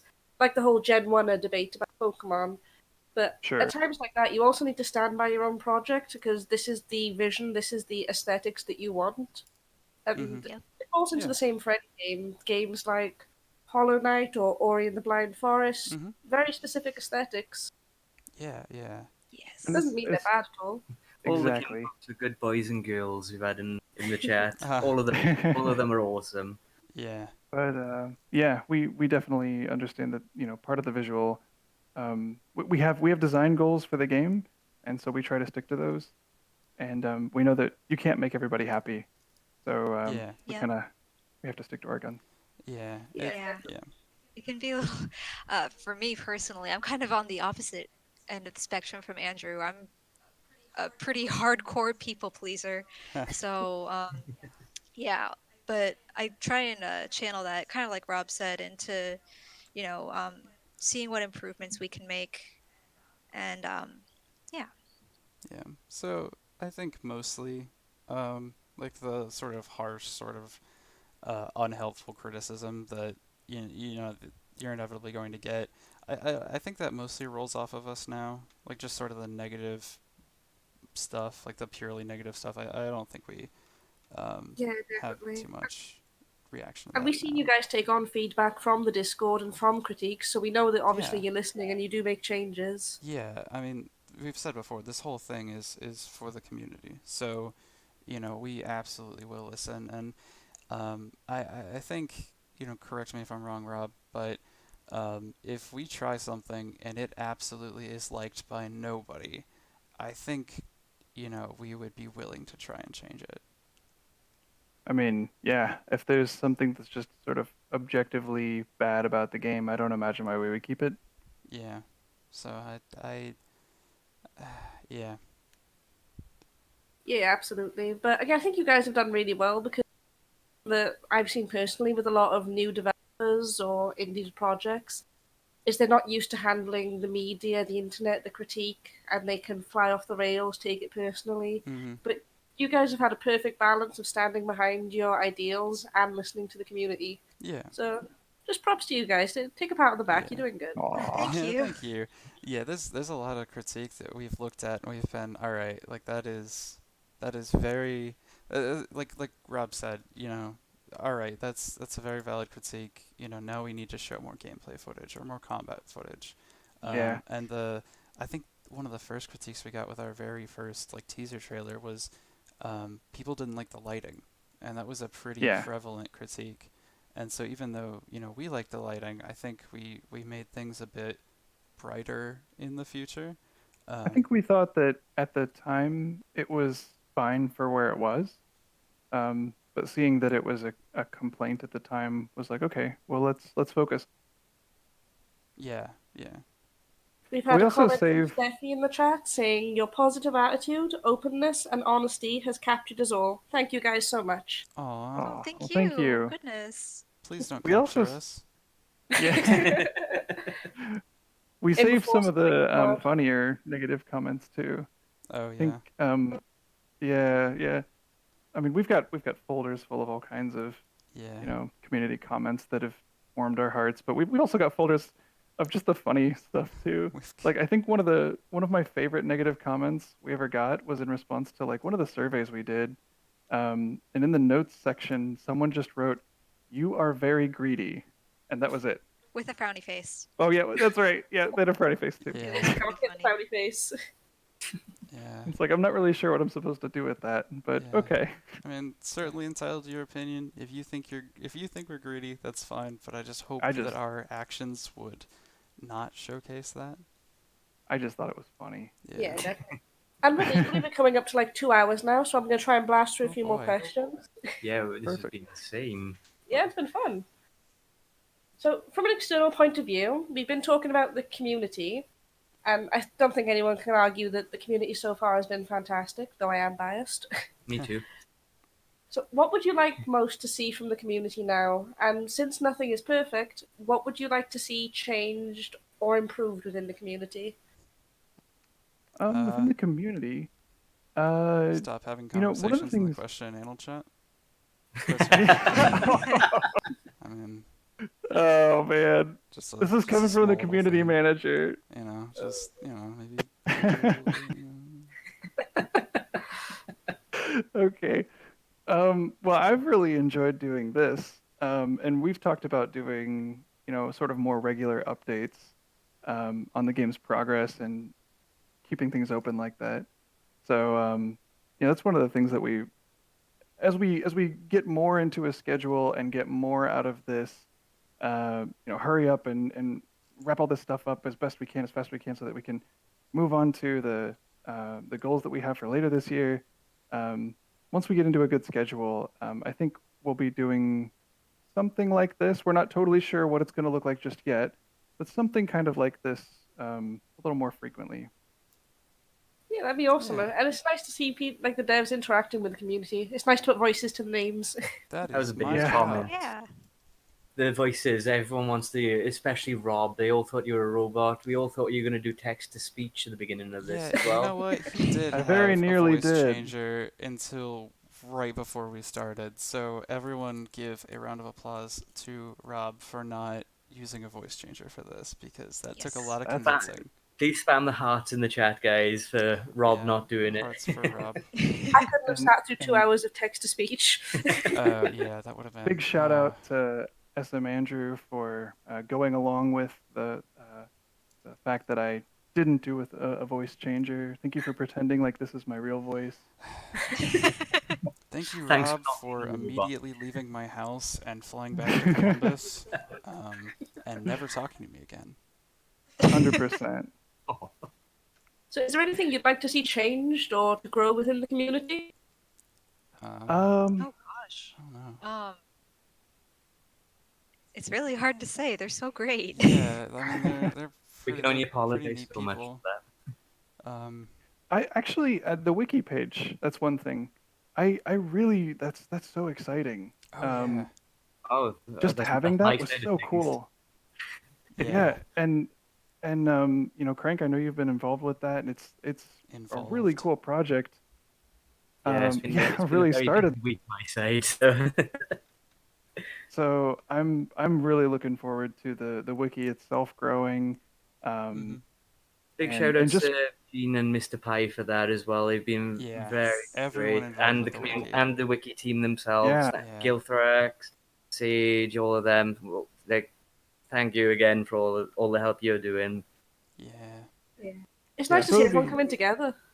Yeah. Absolutely. Yeah. And I know you said quick fire round, but I have to say, whoever put in the wiki, that I am the better Craven's brother. I want to know who you are so that I can personally thank you. I think So it might have been Sage, if I'm honest. He's Okay. been There very you go. good on this. I think it please, was Sage. please send me a DM so I can personally thank you. Because I have rubbed it in Rob's face more than a few times. There we go. He's in the Twitch chat. Uh, Sage to the shining There you stag. thank you go. so much. Only That's been reporting the good to see. facts. So far, what's the greatest hurdle that you guys have overcome in the project? Sleep. Oh man. Sleep. There we go. It's not overcoming a hurdle if you just ignore it. Yeah, sleep, what does that word mean? I didn't think that was something in your language. Yeah. Not usually. No. Or if it is, it's just a vague understanding that I need to get more of it. Yeah. Lock on was hard. Oh, Lock lock on on was was really hard. oh. Sleep is a side quest. Yeah. Oh, yeah. I'm trying to Oh think. man.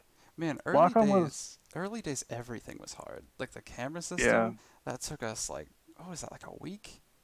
yeah, a lot longer than it should have. Oh, really? But Yeah. But every time that you got something done, it was so exciting, and you guys would go, "Oh, it's like a real game now." Yeah. Oh, we that still do was, that. yeah.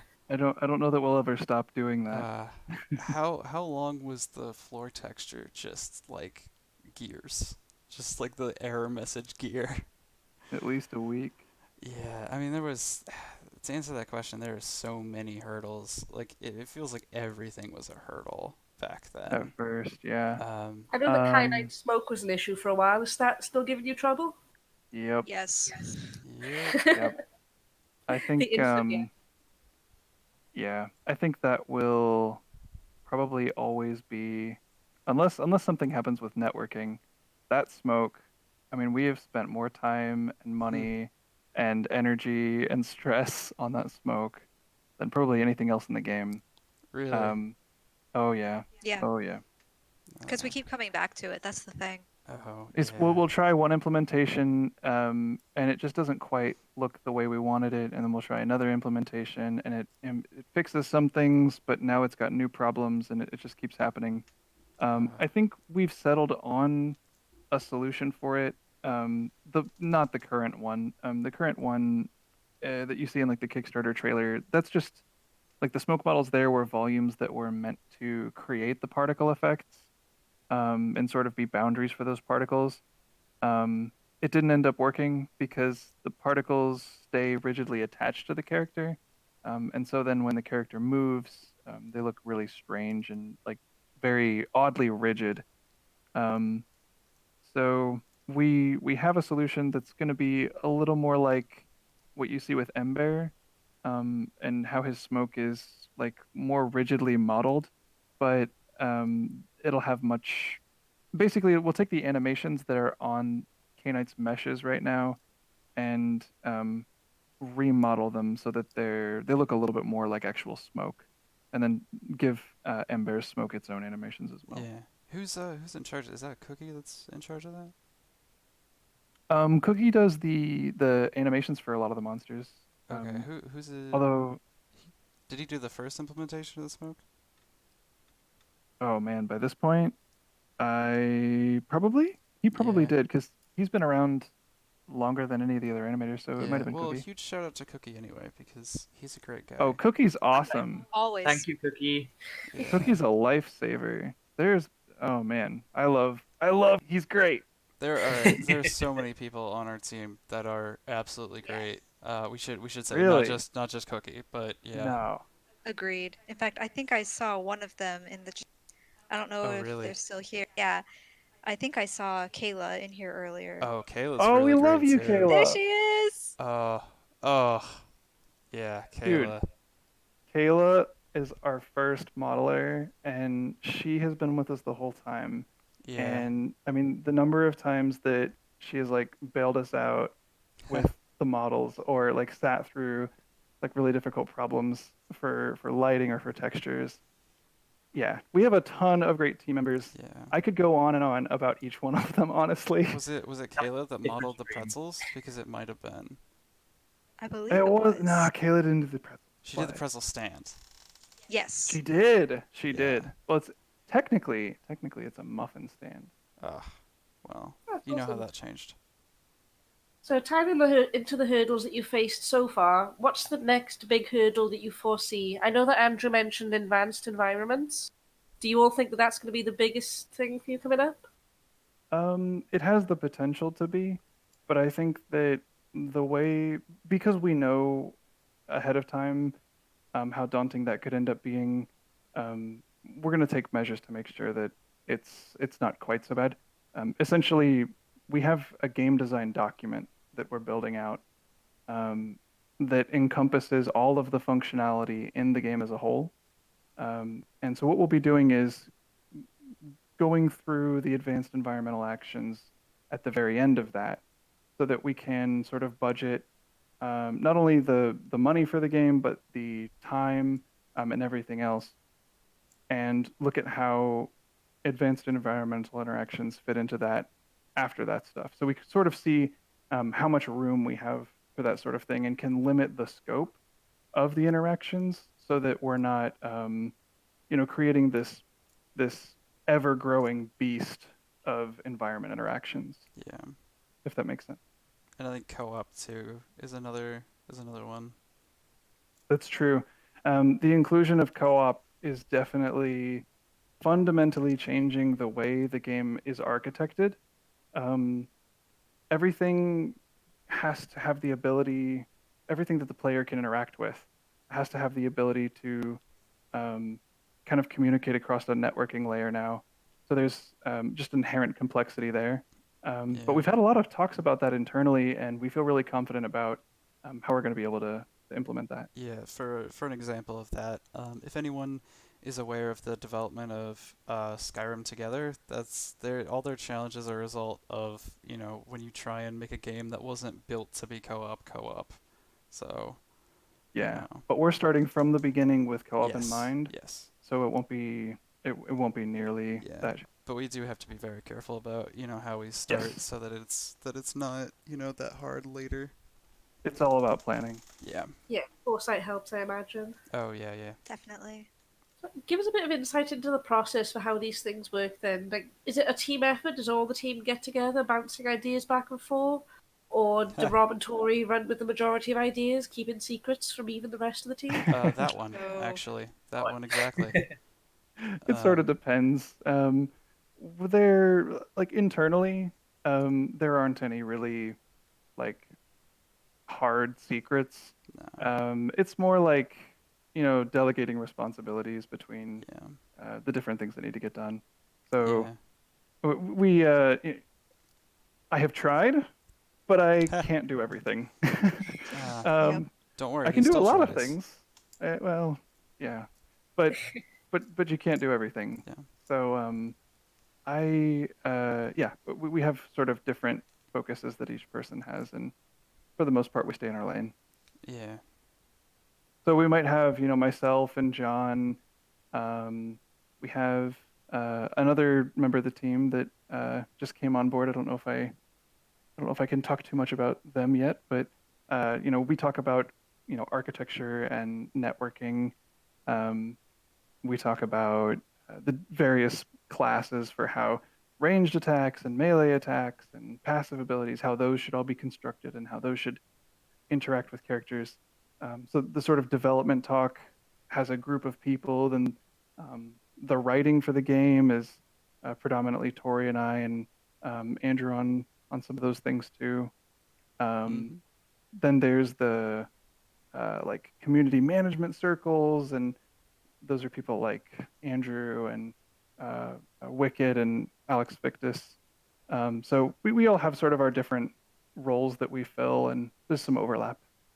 Yeah. Yeah. And I think example of, you guys doing your own thing and keeping it. I think the final hope was exclusively you, wasn't it? Like it was you shut everybody else out from that, and it was only you. He did physically shut himself off from everybody to work, at least on the second one.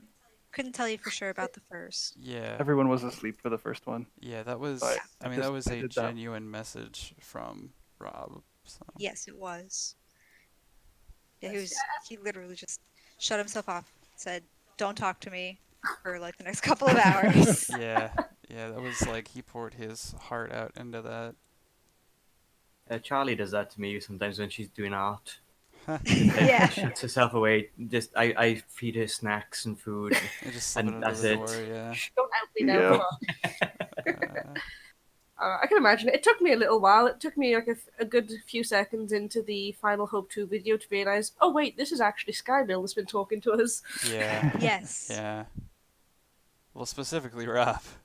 Yeah. Well, I didn't want to make it about just me. Yeah, but I'm making Yeah, really- it's definitely a message that resonates from all of us. Mm-hmm. Absolutely. Mm-hmm. Yeah.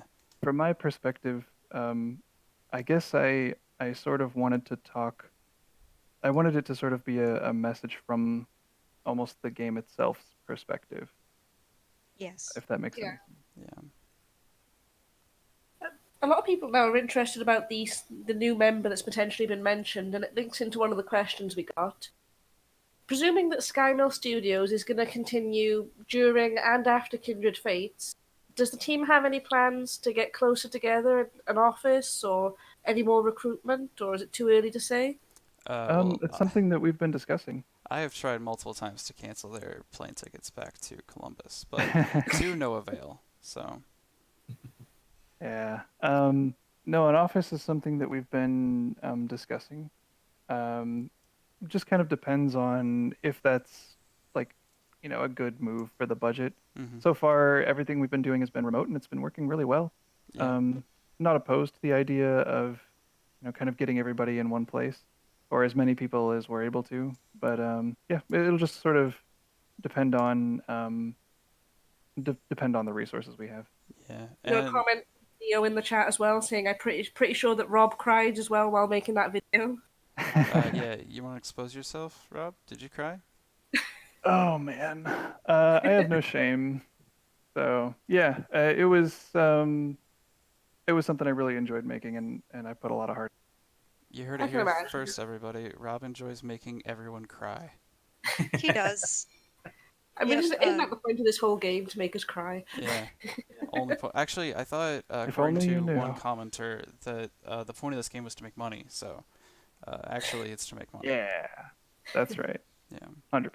100%.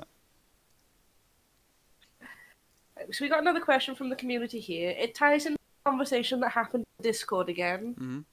stating how the kinfolk would have access to every personality, but certain species would have a higher probability of getting certain personality. It was mentioned that this was going to be suggested to the dev team. Did that ever happen? Did the dev team ever get wind of that? We did, and I think that's actually what we started sort of operating on, is that there would be kind of a die roll for the different personalities, but that each kinfolk might have or each species, if you will, might have a higher tendency for. Cool, it keeps them unique, but also giving them a bit more. Like, if you have a kinfolk that's naturally more aloof or aggressive, and then you find one that's an absolute sweetheart, it makes it more personal. Mm-hmm. Exactly. For sure, yeah. That's adorable. To Do you have any answer, idea of how many personalities you want to add yet? We're starting.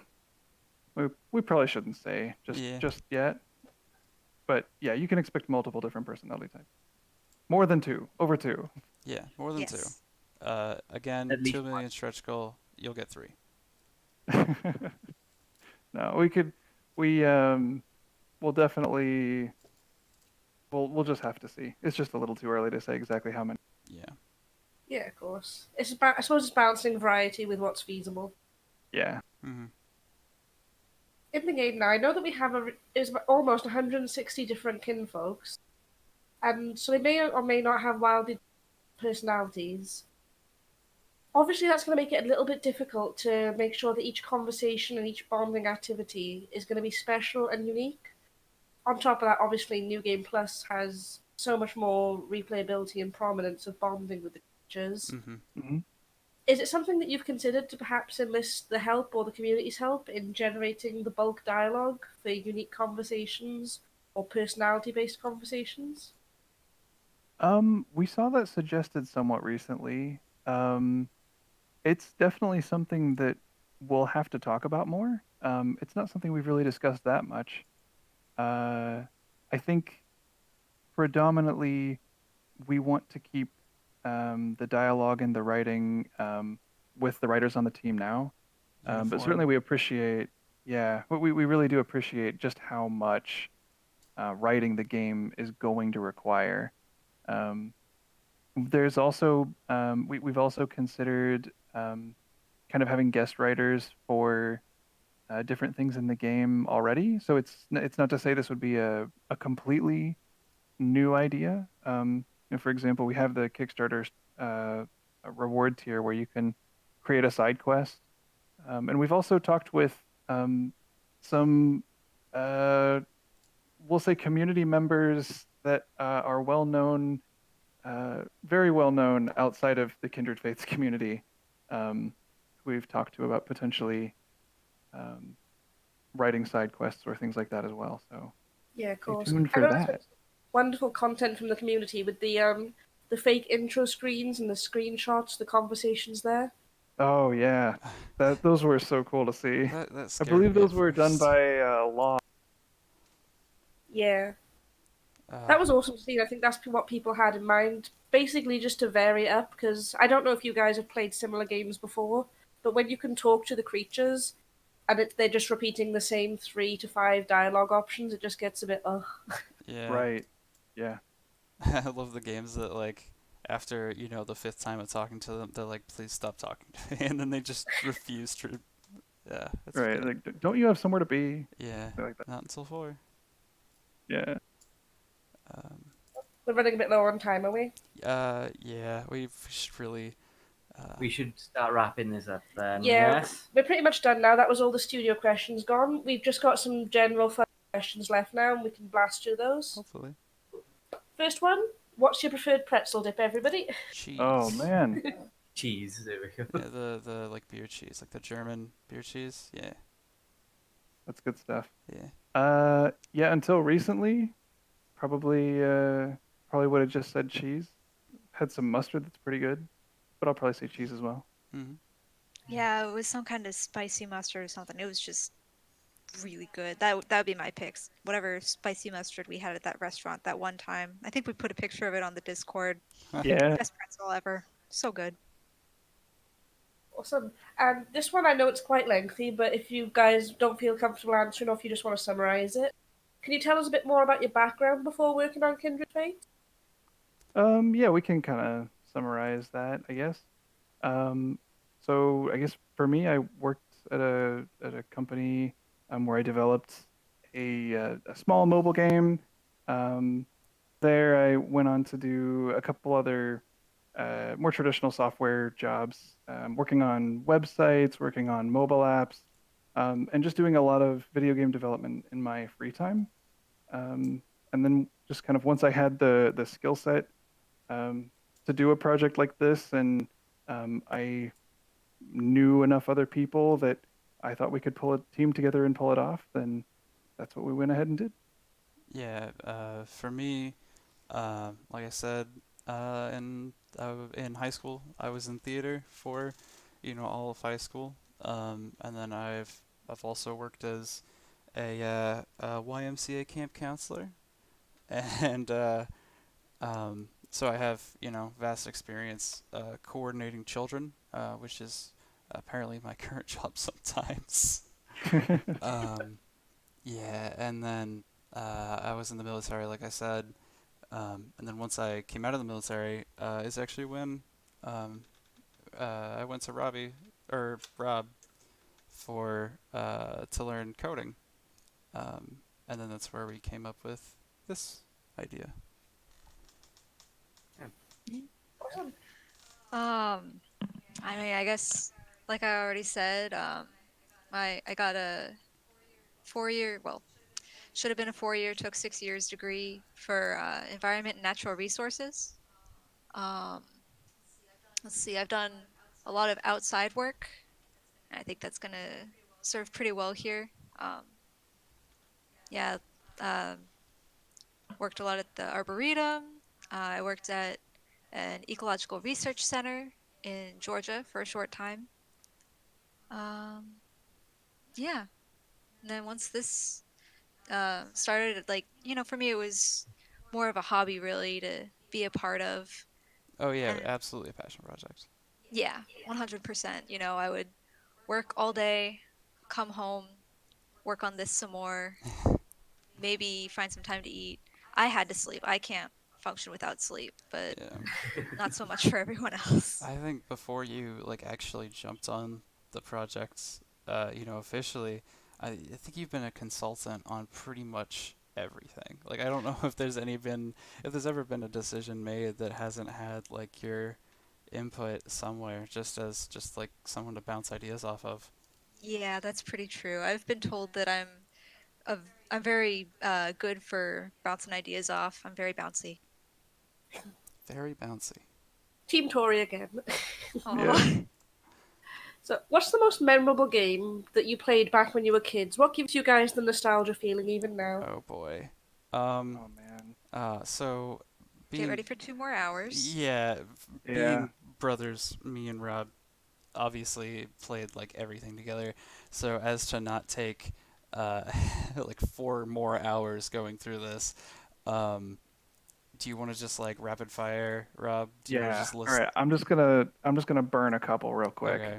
Um, so the most direct one for this, I'll say Pokemon Leaf Green was my first Pokemon game Yeah. actually.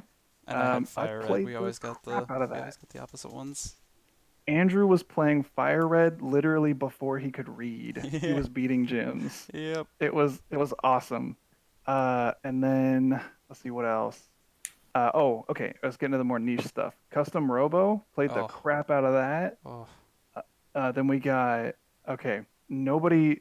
It seems like nobody has ever heard of this game, and it's a crime. And I won't It let a is good a game die. genuine crime. It's a crime. The Eye of Judgment for PlayStation 3. I don't care what anybody says. That game is That awesome. game. It Oh. was ahead of its time. Oh. Where Oh. you're gonna see it eventually. It's gonna Oh. come back This in some studio. form. This studio will have to pay homage to that game at some point because it is criminally underrated and Oh man, oh, we love that game. we love it It's so so much. different. It's so different from Kindred Fates, but it's very very nostalgic to us. Yeah, we have been trying to collect those cards even now, like 12 years after that game kicked the bucket. Like honestly, like a pack of those cards from their second or third series goes for for their third series goes for like If $300. you can even For find the it. second series, yeah, they just don't exist. Yeah. If anybody has an unopened pack of like Series 3 Eye of Judgment cards, We will I will trade you buy it for a from royal you. mechanic. Oh man. Get going, Okay, guys. other ones. What else we got? Those are the big ones. Yeah, that and What uh about Armored Core for you oh, guys? oh, oh, Armored Core. Oh my gosh, yes. Oh, we Yeah. both love Armored Core. Oh, Dude, Armored Core is huge. Like, I just loved all the customization and stuff in that game. yeah, that Flying was around as a giant robot. yeah. There's no other game that lets you play as a robot that like That is hits yeah, quite like that one. I yeah. love that game. That's yeah. And then I know it's not a video game, but it definitely deserves a mention for how many times me and Rob have watched it. The Digimon movie, or at least the American adaptation for the Yeah. Digimon movie, Yeah. gets quoted probably 15 times a day from both of us. Can confirm. Yeah. Have watched it collectively probably over 50 times. So It's Wow. that's a like huge influence. I can I don't imagine. know how, but the Digimon movies dub was probably like I mean, I don't know. I watch a decent amount of anime and that dub stands up there with like the best of them. It holds up so well. And the animation is still Oh, phenomenal. oh my gosh. Yeah. It's Take it really good, take it frame by frame and like it is so good. It is so dude. good. It has like some beautiful Sakuga. Can't get over it. Yeah, I think we whatever should that start word something here is. now, though. Oh I Is don't it know. no. Was else, that Tori? Have you been able to talk about your nostalgia game yet? Well, I'm a little for one, I haven't known them quite long enough. 10 years doesn't go quite back into childhood. But yeah, My video game experience as a kid was a little different. Their dad has been like a huge video game nerd forever, so they were introduced into that like from birth. I did not grow up with video games quite the same way. My first console was an Xbox. Um, this is gonna sound surprising probably, but a nostalgic game for me and my sister is Rapala Pro Fishing. She was Ooh. obsessed with fish and marine biology, so we played that a lot. Fusion Frenzy was another big one. Oh, here's one um, that people don't really think about a lot, but it actually ties into this game quite well. Actually, is Neopets. Played that one a What? lot. Wait. Yeah, Neopets. Yeah, You remember? Well, no, super I know what nostalgic. Neopets is. How does that tie into our game? It's like fake animals. Monster collecting? Yeah, I made up Oh. so many fake Oh, Neopets as a kid. okay. I mean, Yeah. sure. What? Yeah, there's definitely a connection Oh, there. okay. Okay. Yeah, You shouldn't say like I had cooking this. mama. Oh, maybe I just am remembering wrong what Neopets is. That's possible. Yeah, because I know that we're running close on the time now and obviously things to do. We'll cut it down to one question and we can try and save the others for another stream perhaps. Yes. That Sure. sounds good. Have a look. Which one do we want to go for? Favorite kinfolk. Yeah. Do you guys have a favorite kinfolk? If so, who is it? Oh, Kadoki. man. End of story. We've been asked this so many Tori and times. Kadoki. Uh, My child. yeah. I mean, Rob's is canine. I think that's actually on the It's wiki. canine. Yeah. Yeah. I never can pick. I've been through. Honestly. Either the king or Bakinawa. Probably one of those two. Oh, awesome choices. Yeah. So wrap it up now then. I know that there's a lot going on. We're waiting on the progress board and the contest results. Mm-hmm. Is there anything you guys want to leave us with to wrap up? Anything upcoming we should be aware of? Or Yes. So right now we are working on getting all of the like upgrade invite emails out to everyone so that you'll have the ability to upgrade your pledges on our site. As soon as we're done wrapping up with that, and we've got all those sent out to everybody, we plan on, coming to a decision for the cat contest and getting the progress board out to you guys. So those are the most immediate things on our plate. We'll be getting to those as soon as possible. Yeah. The fact that we're still dealing with Kickstarter is completely unexpected, and yeah, that's what's been. I don't think we expected to have to deal with Kickstarter this long. Not bad for 50,000 as the target, is it? Yeah, Not yeah. bad at all. it's understandable though. To be honest, the interest peaked so much in the last few days, and the game got so much more attention. Yeah. Then it's like I think Rob said before. You just don't want to leave anyone out. You want to make sure everyone has the chance. Exactly. Yeah, that's really what it comes down to. I don't think we expected 10,000 people, so Yeah. our infrastructure was definitely lacking. Yeah, I mean, really, we expected, maybe a fourth of what we got. So this was, we just weren't quite prepared for such an overwhelming response from everyone. Yeah.